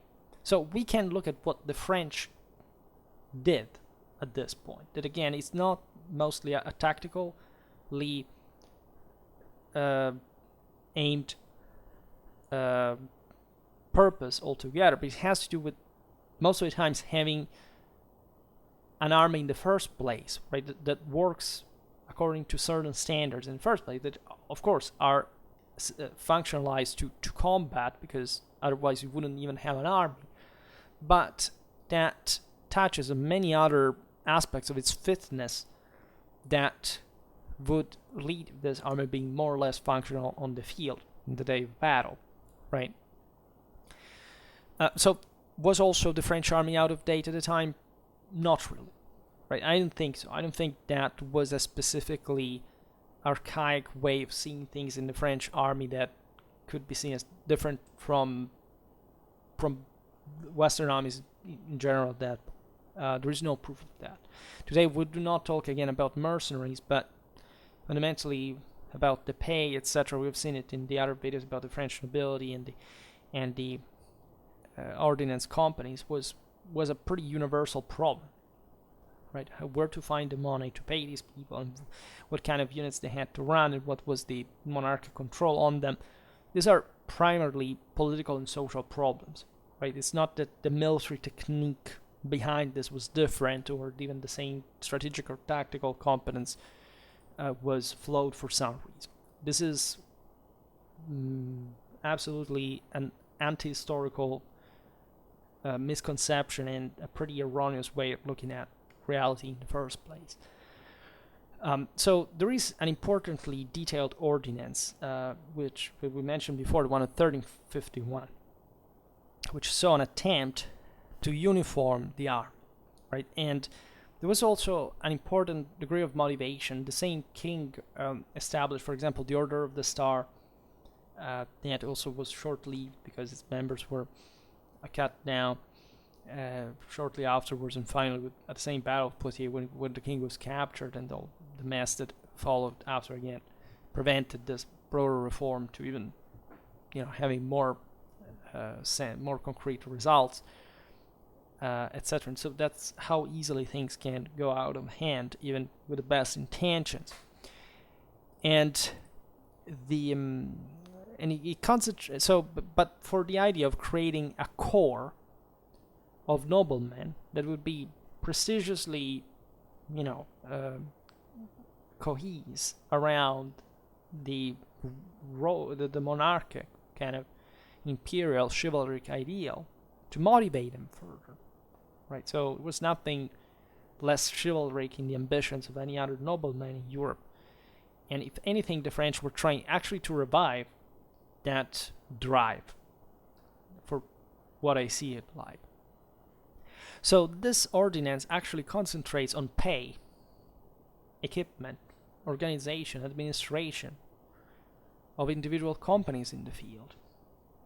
Right? In other words, they were trying to compact the companies further, which, given the greater system, was perceived as kind of inefficient, because there hadn't been much of regulation before about such aspects. In this sense, it's true that the armies of Edward III were probably better organized, right? But again, they were also conceived in for a different purpose, and a political and strategic context that, in that sense, had never quite been seen before. So when you look at the ordinance, one of the principal objectives was the elimination of the large number of men-at-arms that were often to be found serving independently of any banneret troop, which was an issue that naturally shows kind of the degree of aristocratic ethos in thinking, okay, I want to be under that guy because, he's a very powerful nobleman, and I hope to enter in his clientele and to be rewarded, and not just because he seems to be a more competent leader, and maybe during the battle I feel more secure with him. There was a massive competition. It's true that the French nobility, in this sense, was very difficult to instruct. But on the other hand, it's because they were competent on their own, and they thought their greatness to be fundamentally beyond certain regulations, because they said, we already know how to make war ourselves. Consider, as we will see now, that the noble were still paid with an important regard, different from other company leaders, etc. So this was very important, because even if the crown was willing to pay this noblemen as well, in order to have them in those roles in the first place, because they were actually powerful. Otherwise, they would have not paid for them. Had this French nobility been weak and useless, and so the French kings would have solved a great part of their problems. They would just hired other more efficient mercenaries from somewhere else, and get rid of them, because those were weak, right? They weren't at all, right? They were very powerful, and they were needed in the field, but they were needed also to conform to a greater discipline that such large armies required, in kind of greater terms also than others.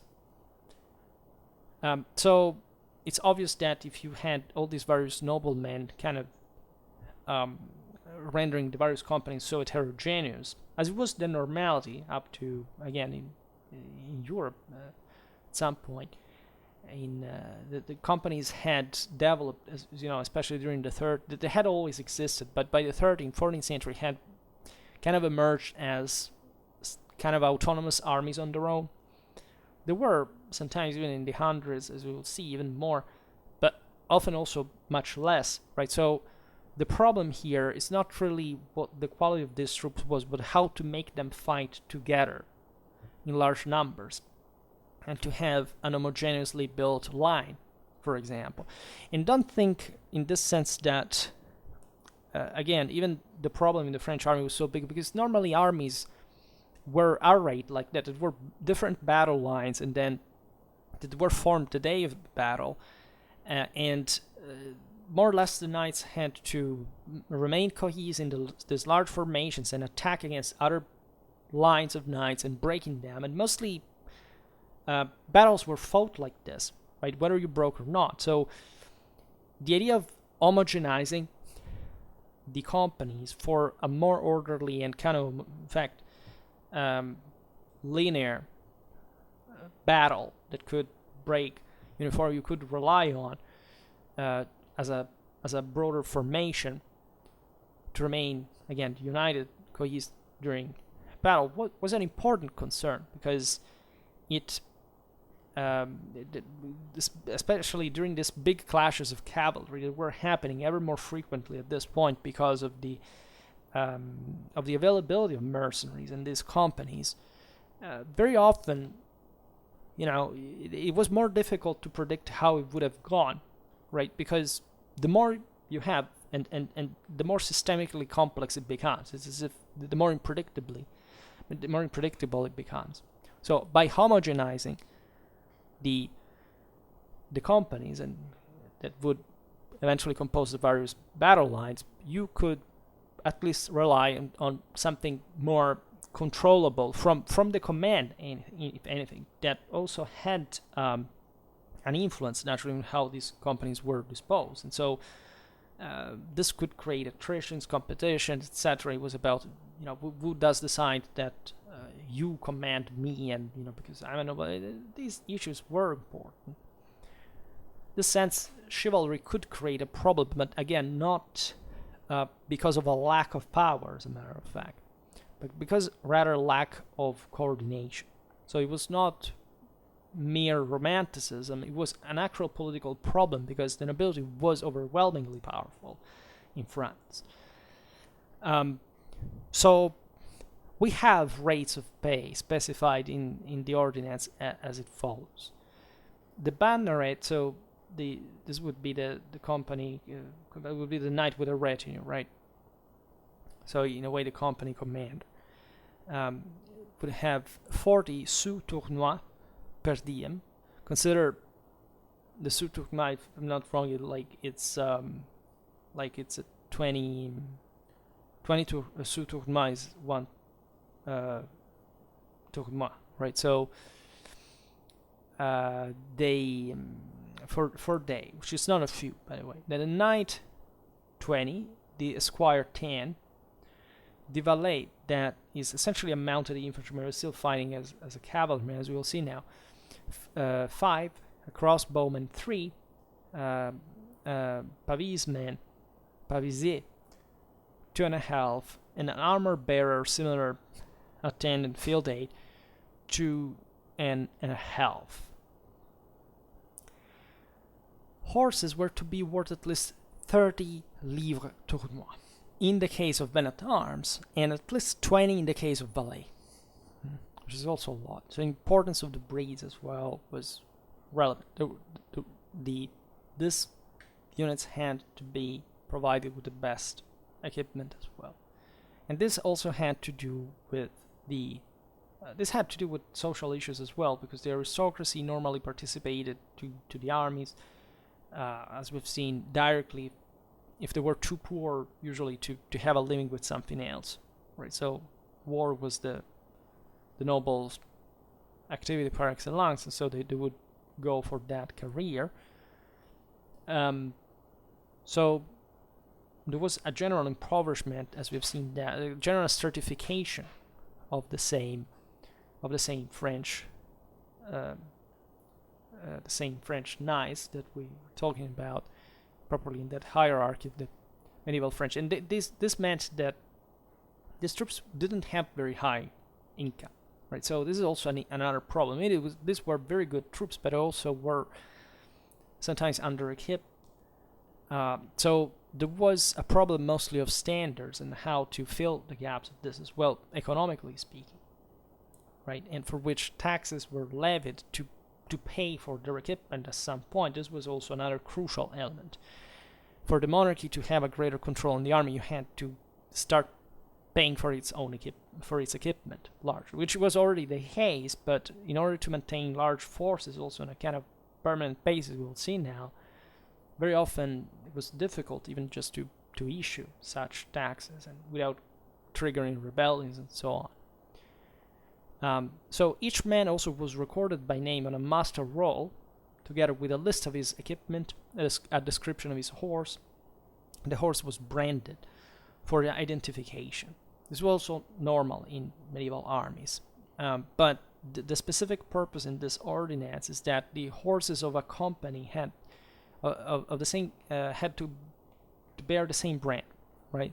So they were looking for those knights that were essentially passing from a company to another to prevent it from happening, right? To maintain a degree of uniformity in companies as single combat units.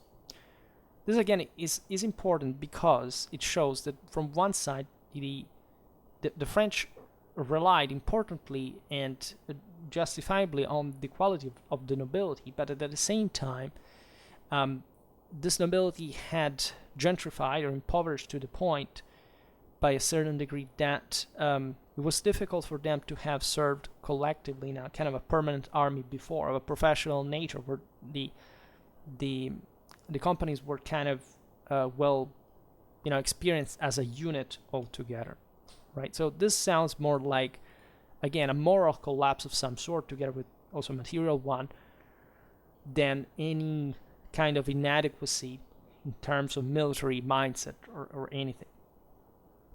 Also because, again, say warfare wasn't anything particularly complicated, right? The tactics were simple. They had to do certain specific things. The important thing, they had to do them well, right? Then again, the commanders too do not seem to have made dramatic mistakes or to have been incompetent or whatever, right? According to the 3151 ordinance, masters were to be taken at least twice a month, right? And in case the horses or equipment or even the number of men in the company were not fully maintained, the men would be fined because of it. So again, the standards had to be maintained. It's not even a dramatically high demand. You realize that here, in order to seek for those standards, that the process was very complex because it costed a lot. Again, we're talking about knightly companies, right? So a degree of uniformation at this time even is quite modern in thought, considering the size of these armies. Nobody had in Europe kind of even looked specifically at these things. The standards in many other areas were much lower, not even properly controlled, right? So the French here display actually a very strong organizational force and a confidence in achieving positively that result.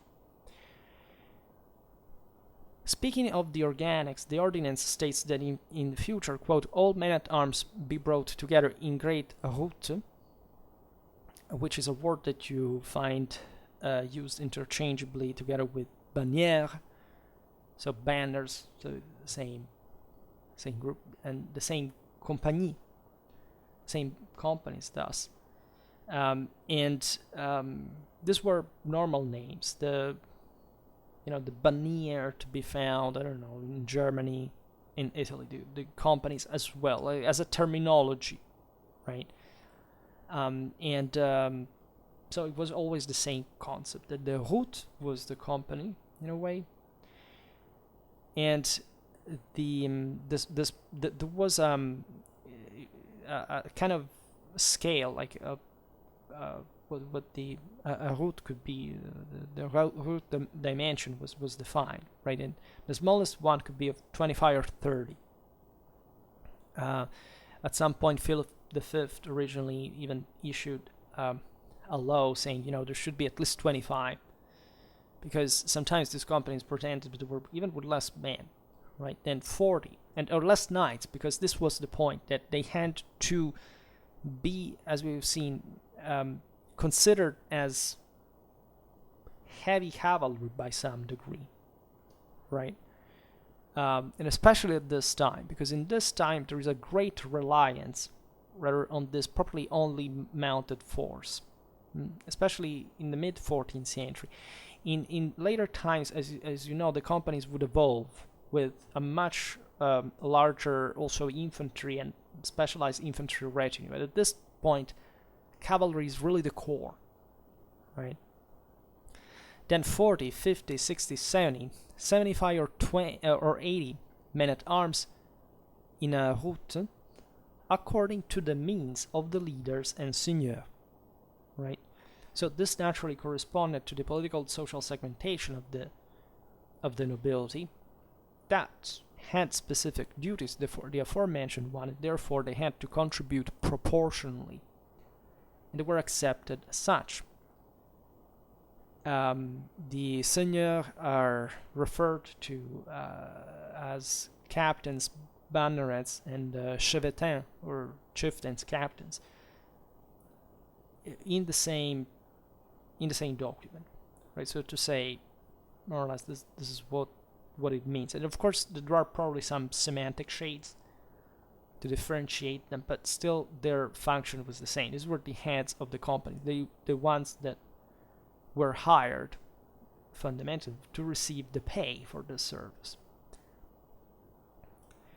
Now, if men wanted to leave their captain's company, they were to get a permission, either from the constable, the marshal, or even the master of the crossbowmen that now we will see was like the one that at the army, the host level properly disposed of the missile troopers that were important, as you know, especially in opening the battle, and so it was about still a high officer, right? So, and or some other appropriate authority that at a given moment could be found for leaving a specific company, and this still tells you that it was contemplated that it could happen for someone to wanting, having reasons to leave a company, right?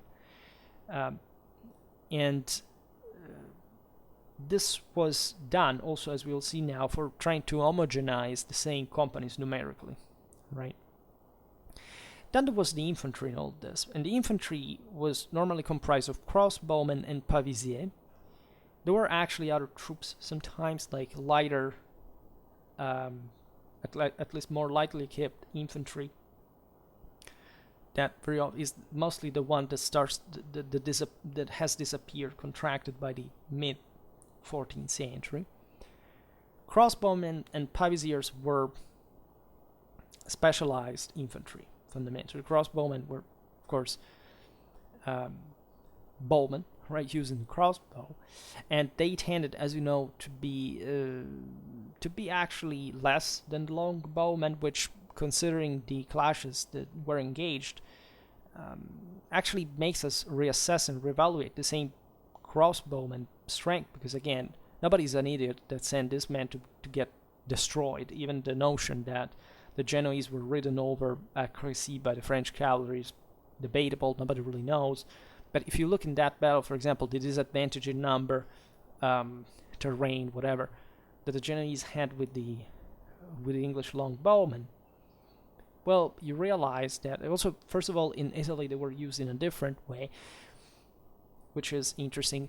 But let's say you can't really use that battle for saying, that this is a fair way of comparing the two things, and even assuming that we're actually seeing the thing clearly, because we don't know what actually happened, even, and still, we don't know. These kind of battles are pretty vague. The accounts are do not give you, restore that kind of, scientific knowledge of what actually happened that day. We will never know that.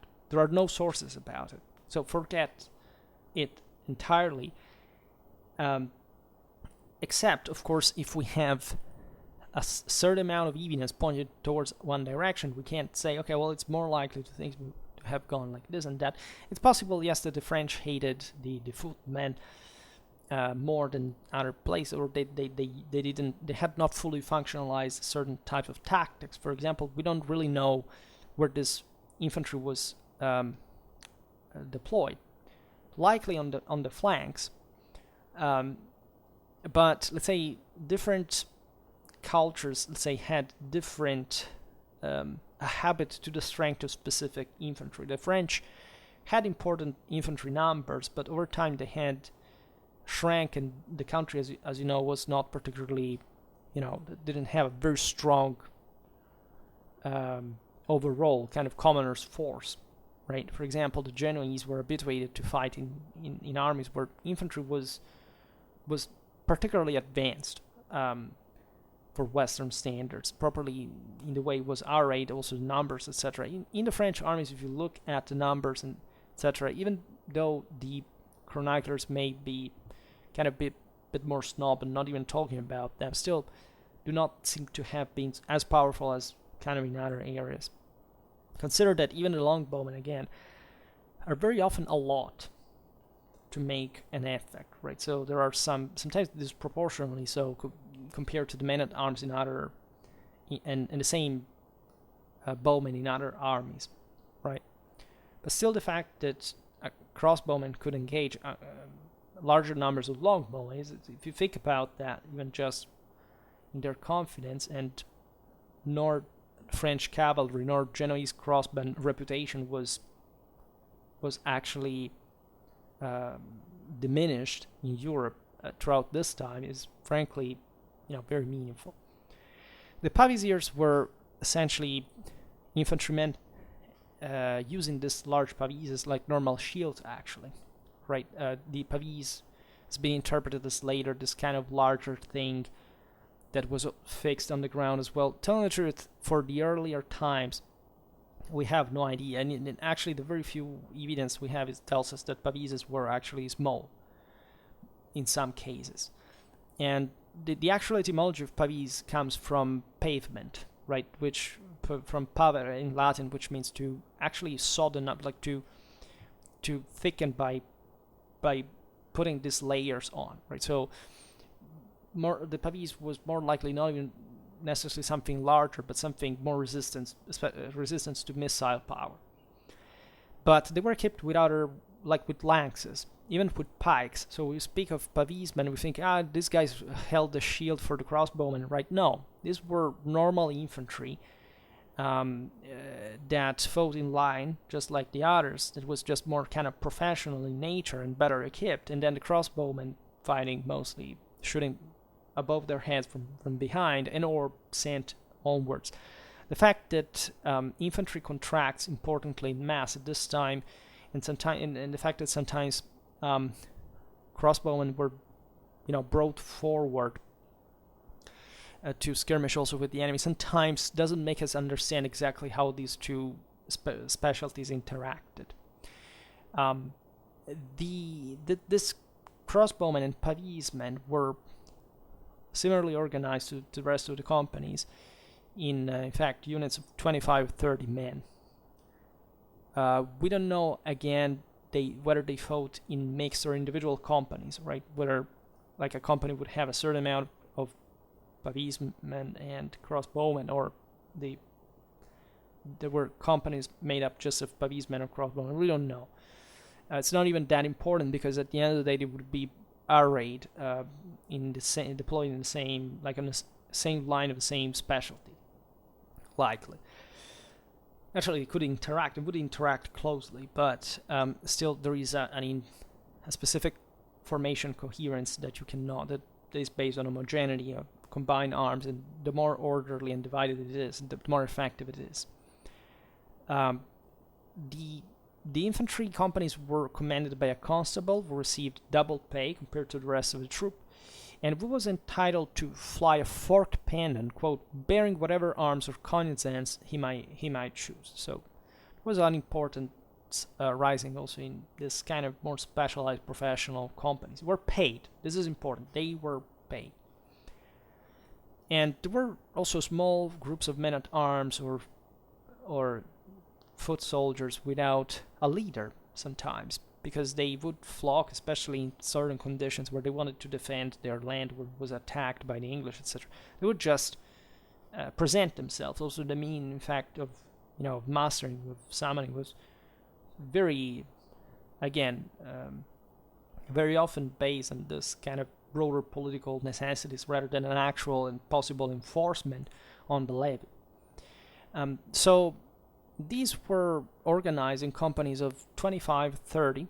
They would have had a captain on their own, the maître or chevetin, paid the wage of a banneret, so like the other companies, but possibly of no more than knightly rank, right? So this is interesting, and the army commanders would simply appoint these captains on the basis of who wants to do it. As we'll see, sometimes there were even squires commanding knightly companies, oddly enough, but not so much if you understand whose squires they were, and it was maybe a prestige. And it's not that squires were necessarily less military competent than their masters at some point. Now, again, the fact that in 1356, so just 5 years later, this ordinance, the French army was disastrously defeated at Poitiers. The king was captured. It was brought to England, where he died, by the way. And he came back to France at some point because he had sworn on the war. He was a man of honor. He came back to England to die. But it was an astronomical ransom, as you know, that triggered the Jacquerie. It was a freaking mess at this point. The whole country was engulfed in this terrible events. So people say, "Oh, look at that! Since they were defeated at Poitiers, these reforms were useless." Well, as you understand from the ordinance that we've just read, this is not this is just a normal kind of organizational disciplinary issue. It was not even particularly different from others that existed in Europe at the time. Yes, this is the King of France for his army and so on, but you understand from the same provisions that, again, it's not that you reform the army according to those standards. You will win battles or wars in the first place. That has to do, again, with much else. It was just something that would and did presumably help, right? So there's nothing much to joke about, except this happened as well. Medieval satire was very, very sharp. In fact, a poem written the same year of the French disaster at Poitiers said about the French troops, quote, "When they muster before the marshals, they borrow boys' arms and horses from one another, counting their valets and pages for men-at-arms, thus taking the wages of 4 persons from the king for once." Now, what this actually means is, of course, these things would happen, right? These were kind of frauds that were present in all medieval armies, and there were sharp legislations against. Also, as we'll see, the controlling the horses, because normally knights were compensated if their horses got crippled or something, so they would sometimes cripple themselves to get an insurance fraud, right? This kind of things, or they would actually use other horses. So there was also a specific marking, as we've seen. But the actual meaning of this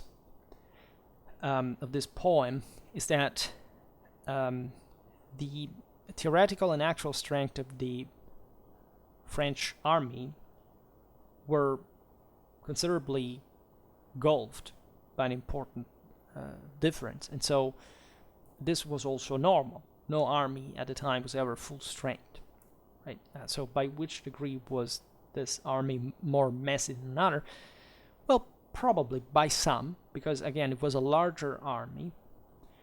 But if you reflect on it, even if these people had been less, still it means that the French were much less on the field than they should have been. So even those sayings were saying that the French had enormous armies, etc., maybe derived also from that. As a matter of fact, some exaggerations in numbers are always the norm in medieval sources, and especially talking about the enemy forces, when especially the enemy is perceived as literally something else, and there is often no particularly or closely reliable source.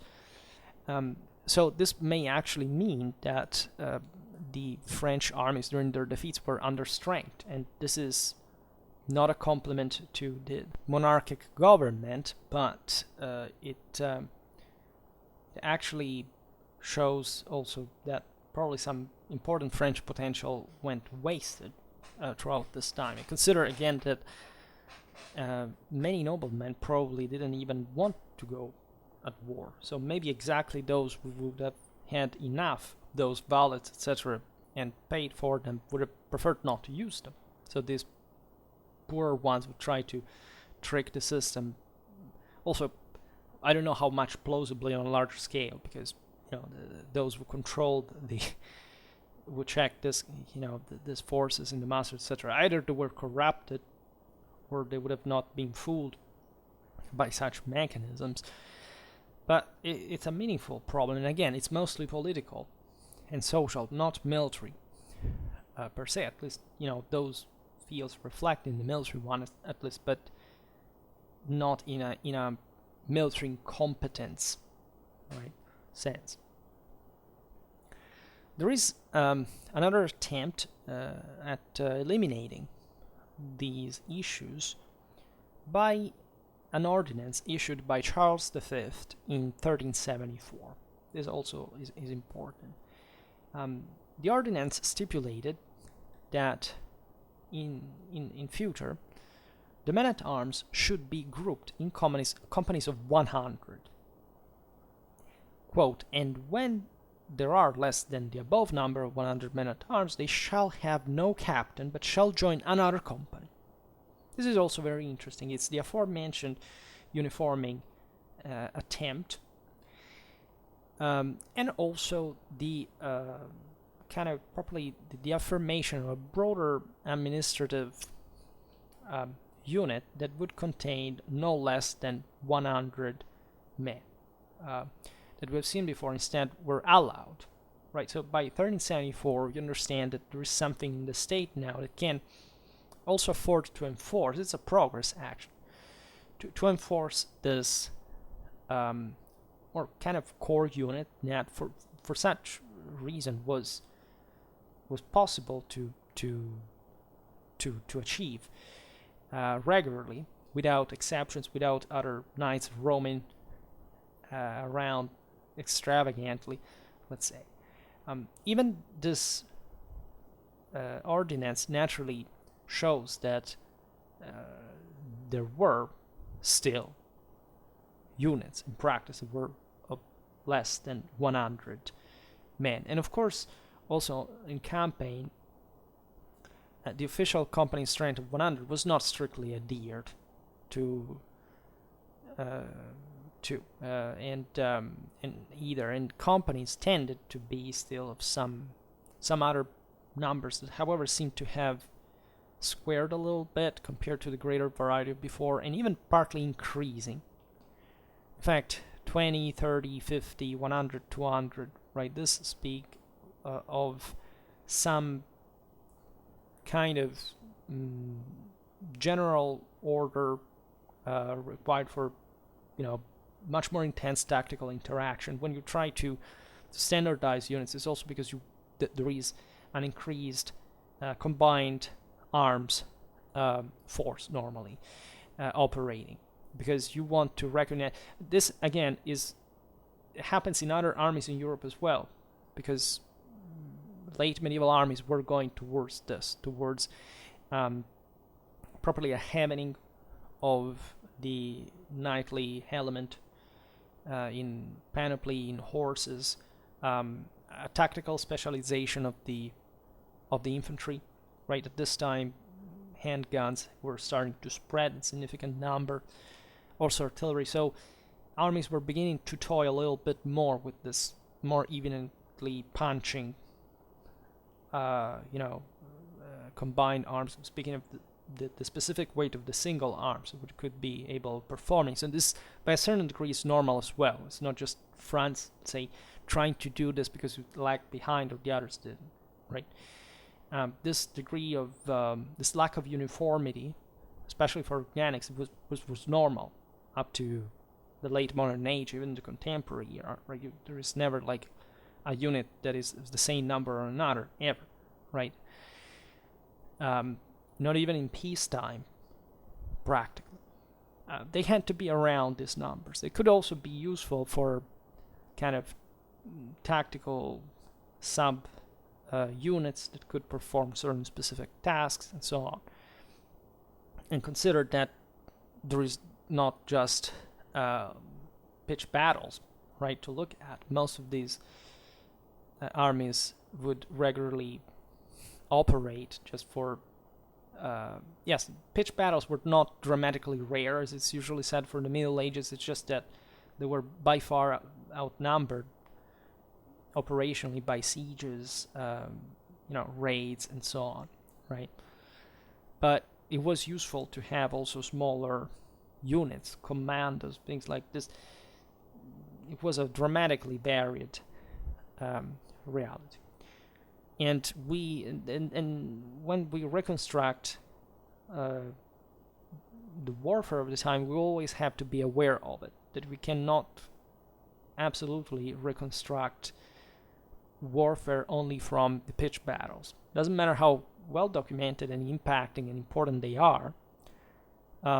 If you study just those and you don't study all the other operations, it's useless that you study them all together. I know better because I wrote more than 700 pages of more or less the same times,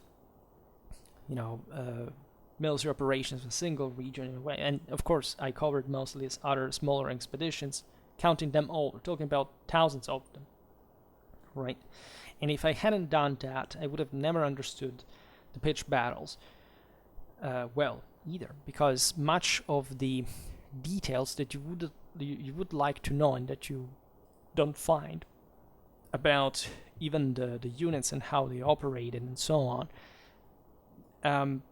are often in these other accounts that you tend to not to read, because there are many, first of all, right? So even just finding the sources, it's a drama in many ways.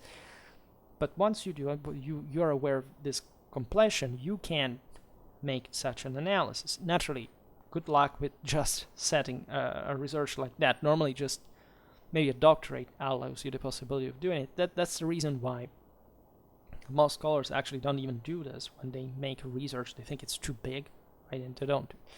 But again, without that, it's incomplete. You're reconstructing like a human body just by missing limbs and organs, etc. It doesn't make any sense. So there was some exception also, like for example, the difference in between banners, knights, and squires leading the companies, right? So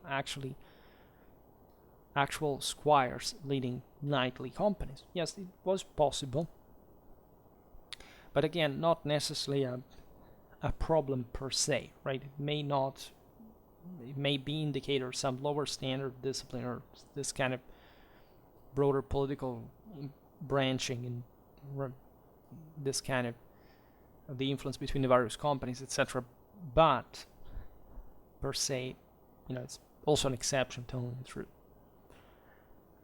The 1374 ordinance had improved the practicality of the masters that were now called for on a monthly basis, probably showing that 2 weeks frequency was somewhat useless, given that the problem didn't lay much in the frequency of the control, but rather on what was at stake. Like if you paid, for example, the leaders for the company leaders for the entire unit, they would naturally try to speculate on it. You would keep doing historically. So what the 1374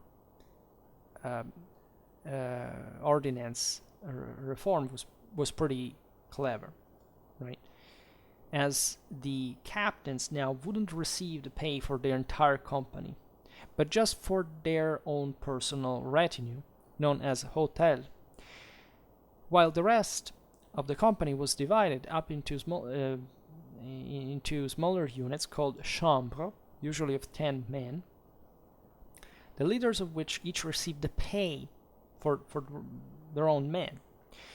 So this was clever because, first of all, the service could attract people that had maybe less ambitions, but they were doing it for a living because they hoped to live of kind of this more honestly, but they cared more about their salary. So there is an interesting reduction even of nobiliary influence in the process, right? That reflects the same kind of unit cohesion that we're talking about before.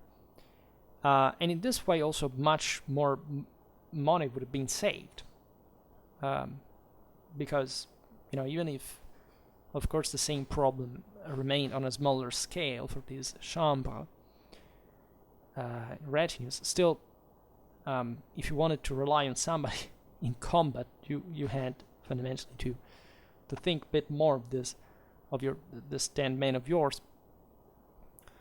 However, there was also an improvement of the pay in certain circumstances known as état, which was called like this also in the English army, by the way, and that consisted in the increase of up to 50 or 100% of the same pay of the captain commanders, and this was done discretionally by the army commanders, by properly connected with the crown, on the basis obviously of some competition among the same commanders and saying a reward if they were reliable and capable, and so this would increase further the captain's eagerness to fight and fight well, right? And so securing a higher pay also as a kind of regard, right? And in many cases, this captain's men were raised by lettres de retenue, that is basically equivalent to the English indenture, the Italian condotta, in the fundamental points, right? These troops were essentially contracted, right? You couldn't say yes, they were French, but they would fundamentally be hired in the same way mercenaries were, because again, there's not much of a difference in practice, especially at this point. And as we were talking about the other day regarding the so-called compagnie d'ordonnance, bande d'ordonnance, there were, since the mid-14th century, attempts to establish a standing field army, right, which means properly, not just properly something that looks like an army, but that has to perform on campaign as such. This started still as a form of garrisoning, as we've seen, but of course the troops would be summoned at some point. Famously enough, the estates of 1357, so just after the massive defeat of Poitiers, so in a moment of deep crisis that boosted, as always, dramatically moral forces, and so the commitment of the estates of France, right, of the parliament, ordered this, true, given that the estates had agreed on it, it's a big deal, for the maintenance for 3,000 men-at-arms, who were to be paid by the estates, of course, right, and not by the crown. This is particularly important because not only was recognized that the moment was grave, but that the monarchy needed free hands in this moment. So you wonder how permanent armies, how centralization happens again. Metus hostilis. War has a major role in this. France realized that they couldn't go on anymore with English armies infiltrating the country and threatening it, because they wouldn't essentially pay for some more permanent forces to counter them, right? So the same estates that were not happy of paying but were being ravaged by the English decided that we'll pay finally for defense, right? So this often happens. If you look at any other context in military history, and the same medieval Europe at the same time, seen countless times, after major defeats, surprise, surprise, massive amount of troops maintained. and a great deal of administrative, fiscal effort, etc. Because and then eventually this was discontinuous because, as you know, the 1357 army was meant to be permanent, but it wouldn't remain permanent. Most of these troops would, by the second decade of the 15th century, would have already been disbanded. Like, it was not a real continuity until 1439, the Essay of Orléans. But still, this reflects that the estates were also willing to support the crown, which traditionally they had tried to counterbat because they didn't want a super power to draw their own resources, right? And in 1363, by the way, there was another ordinance providing for the maintenance of twice that number, 6,000 men at arms, which, if you count altogether, is the largest forces that were normally fielded at this time. 3,000 permanent men at arms, 6,000 permanent, are the highest numbers, and in the same years you find, again, in the aforementioned Italy. If you look especially at the Milanese, they had armies of 6,000 so-called barbute, that were the equivalent of men at arms. So even in inside, if you think out the French box and you compare this to, again, other situations in Europe, you realize that it's not even this big deal, and not even for a state like France. So that speaks of the bit of the relaxation maybe that had existed before up to that time, which indicates fewer moral forces. It would have been reflected by the army altogether. Again, there is no specific tactical reason for which the French would have lost. You don't have to look at the alchemy of, what's the secret of the longbow and the men at arms combined. It must have been how much, just the enemy, how few the enemy wanted to die in the process, which is a simplistic concept in a way as well, because of course they would die and they would try to break, and so that was always an important clash. But if you count the whole feeling in a broader army and what would spirit it all together, well, moral forces are, again, the most important indicator in relative terms, and that should be accounted for. So this reawakening of France after massive defeat like the one of Poitiers, and the same dramatic situation of the crown that had seen the same king taken prisoner, etc., would immediately make France react. Had they done this before, probably with the same force, etc., maybe, again, the 100 Years' War would have already been over. Seriously. The way such large numbers of men-at-arms should have been levied in every diocese where masters were to be regularly held, so somebody would be appointed all over the country, what was in control at least of the monarchy, and say, okay, these people have to pay or provide properly with the with the service, and theoretically, in fact, these troops were to be financed by specially allocated taxes, but at the end of the day, this wouldn't generate enough revenue, but for only 1,500 men, right?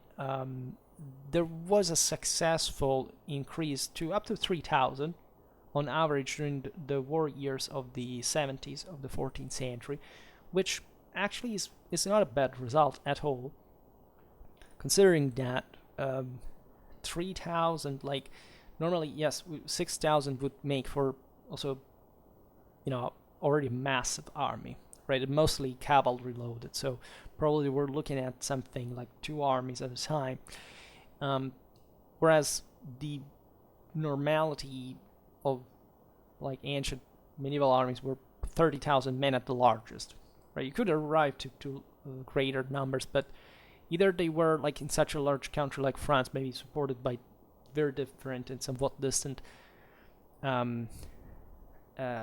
regions, different strategic theaters, or they were, something extremely powerful, let's say, however, pointing everything in one single battle, which could also happen, as a matter of fact, during the 100 Years' War.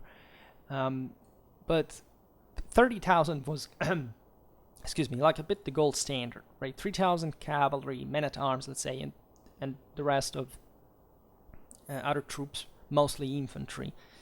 But, this was an imposing force that could be also orderly controlled, right? And would be multitudo ivi confusios, there is a source of the time saying, so not necessarily more troops together are a good idea at all, especially for tactical control. Next, this was more or less the company base. So this was the core of the French army, as the one of any other European country, right? A core of companies made up of knights and their retinues, and so with sometimes other companies of infantry attached. They were mostly levied in a slightly different way, especially from the background. It was generally there were mercenary companies who could provide with that. Today, again, we don't talk about it. Consider that the French were also considered a bit more civilized, whereas they hired other troops, Bretons, sometimes even English mercenaries at some point. But these were considered like wild, right? Because they wouldn't have much regard for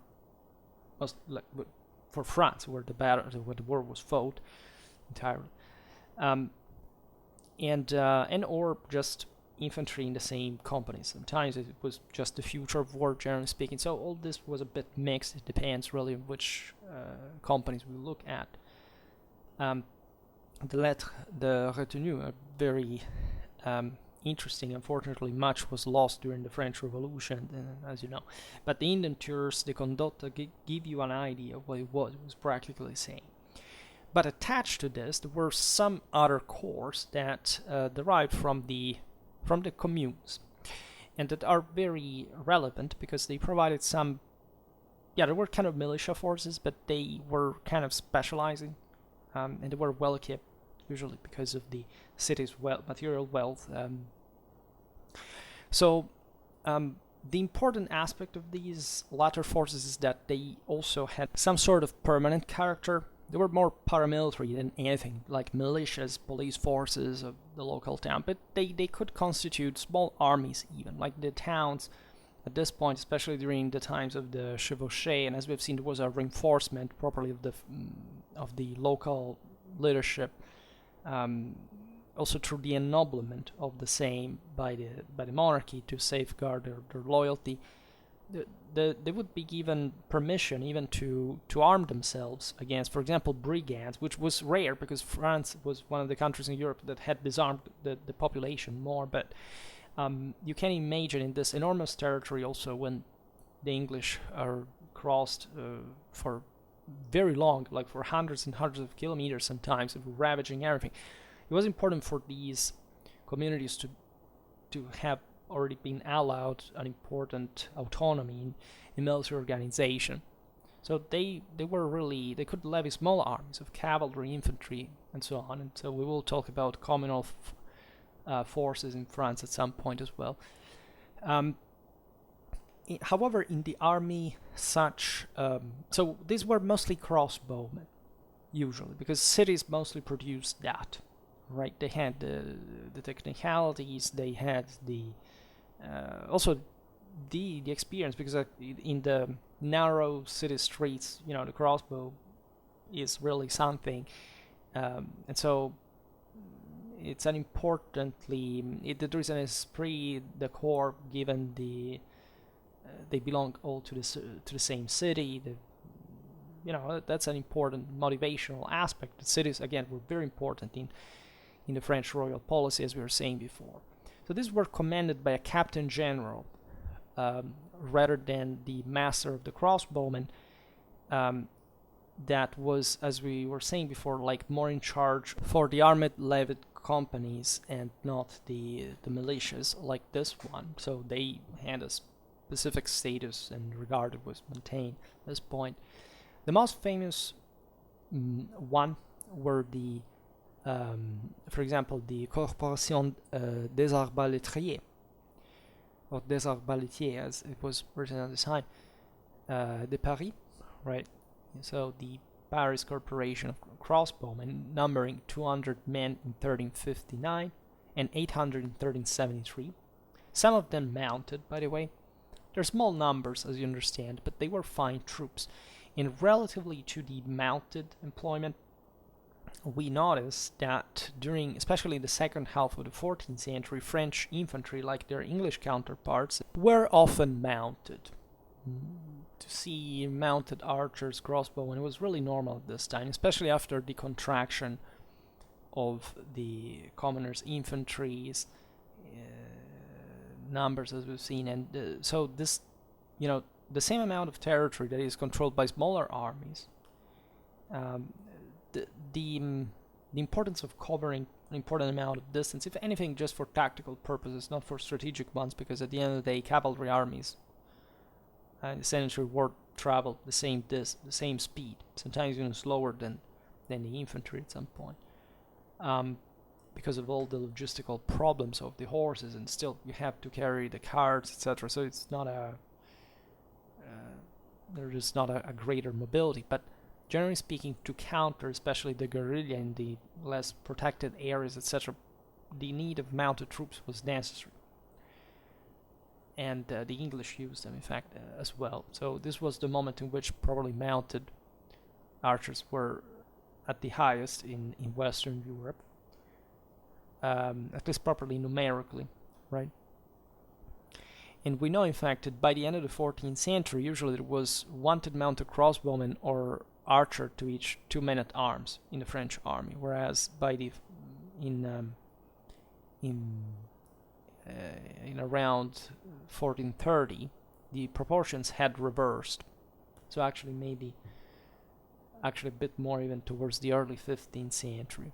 By the mid-15th century, instead, 9 out of 10 French soldiers were either courtiers, Vouget, that is Volge, armed man. Volge is a pole axe, crossbowmen, and archers, but the majority of them would be infantry, starting being infantry, especially in the second half of the 15th century, so that in proportion the mounted missile trooper had decreased in importance. So it's literally, you have to imagine that after the mid-14th century crisis with the plague and all, like even nature had retaken control large inhabited areas due to the deaths caused by the plague, by the war, the broader crisis, and so on. So there were wide areas, wilderness even, where this more kind of hit-and-run tactics were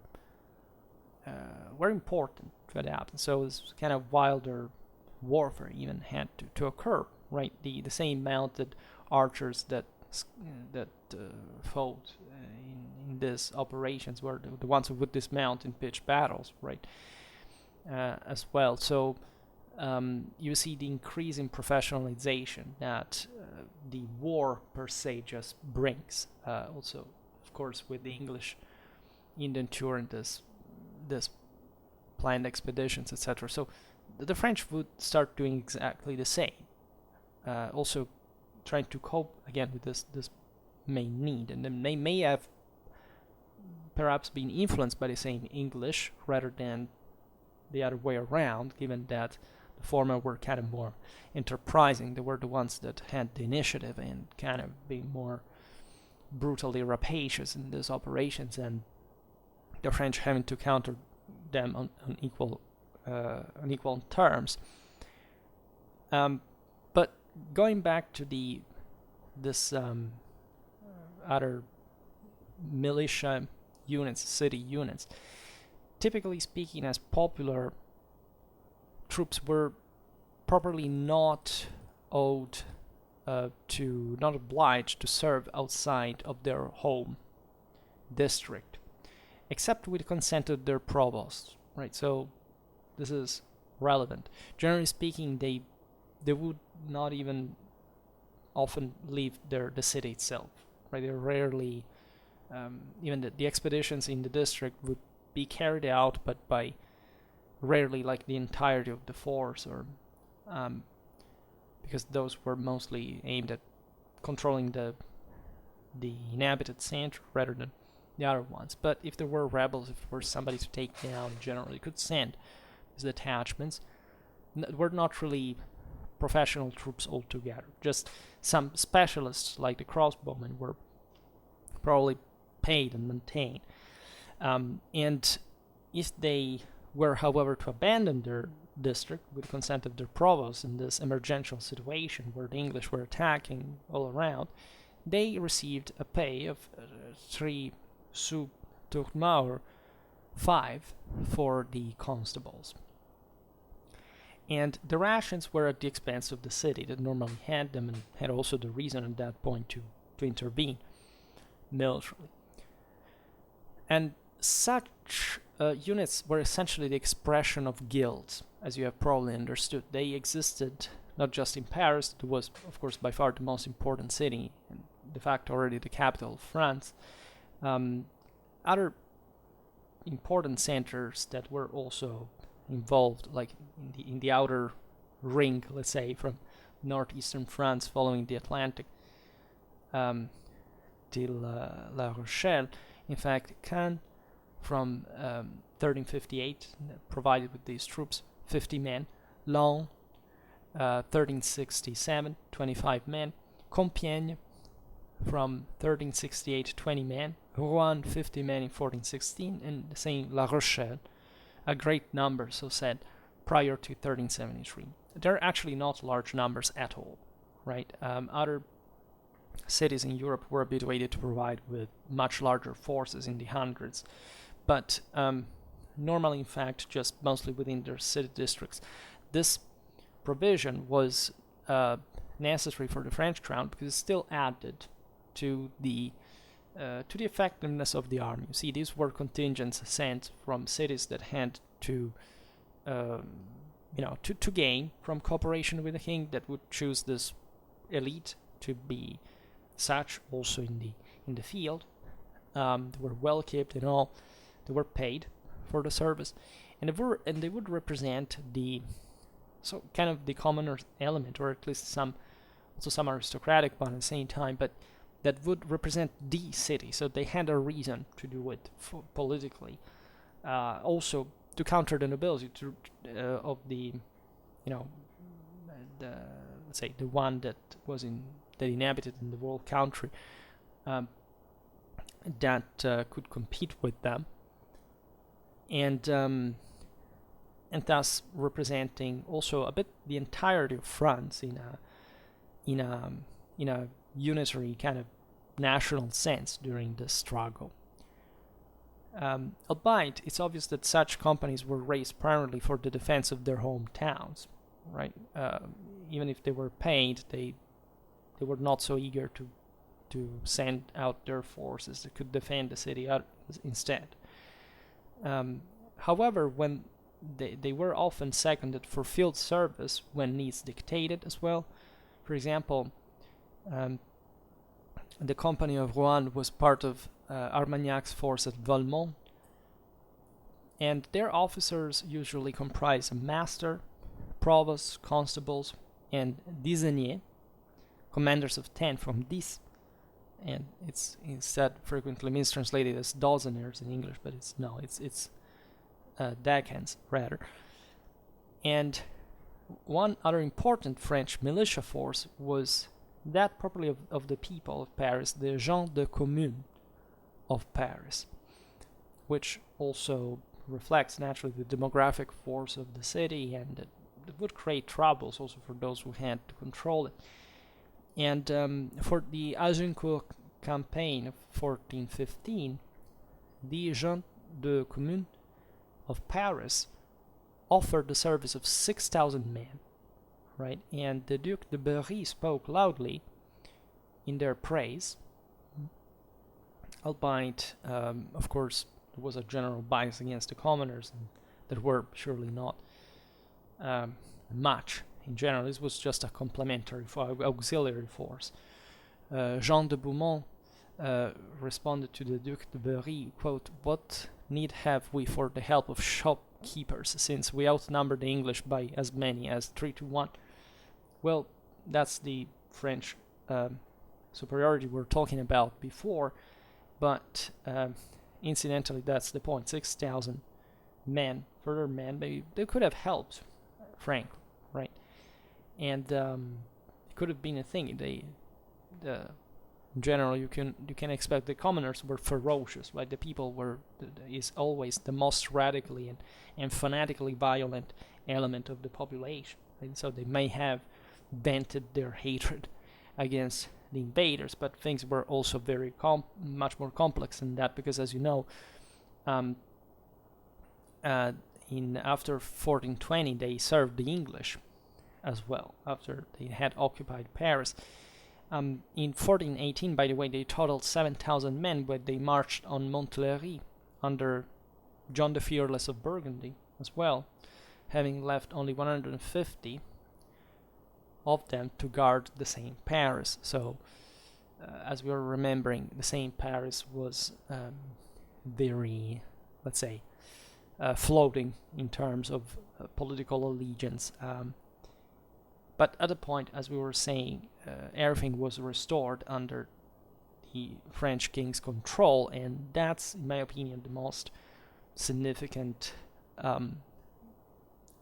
concrete assessment, say, base that can be made relatively to the broader political, because war is nothing but politics, outcome of this whole thing. Of course, it's complex, right? You can't interpret, even, as we were saying before, 100 years war that lasted even more like a war. There were different wars in different contexts and so on, and things could have gone easily in other ways. Just politically, the war could have ended much earlier. And also, the same French defeats can be seen in part as this kind of still overconfidence related to the power of the kingdom at the end of the day.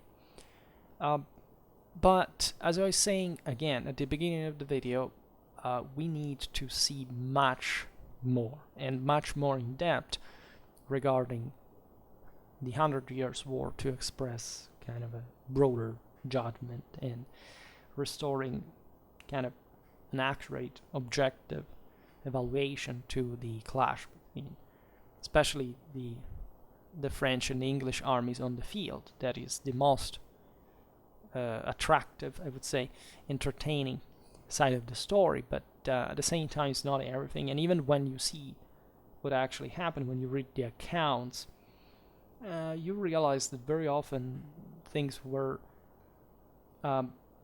much more complex, yes, but also much more standard for medieval warfare than they have been usually depicted. And I care, again, very much about this. Alright, so hopefully we will keep talking about French warfare, the 100 Years' War, and more. But for today, I stop it here. I just hope that you enjoyed this video. If you did, please share it. Otherwise, leave a like or subscribe to my channel if you're interested in my upcoming content. And for now, I thank you heartily for listening to me. I wish you a nice time and see you next time. Bye.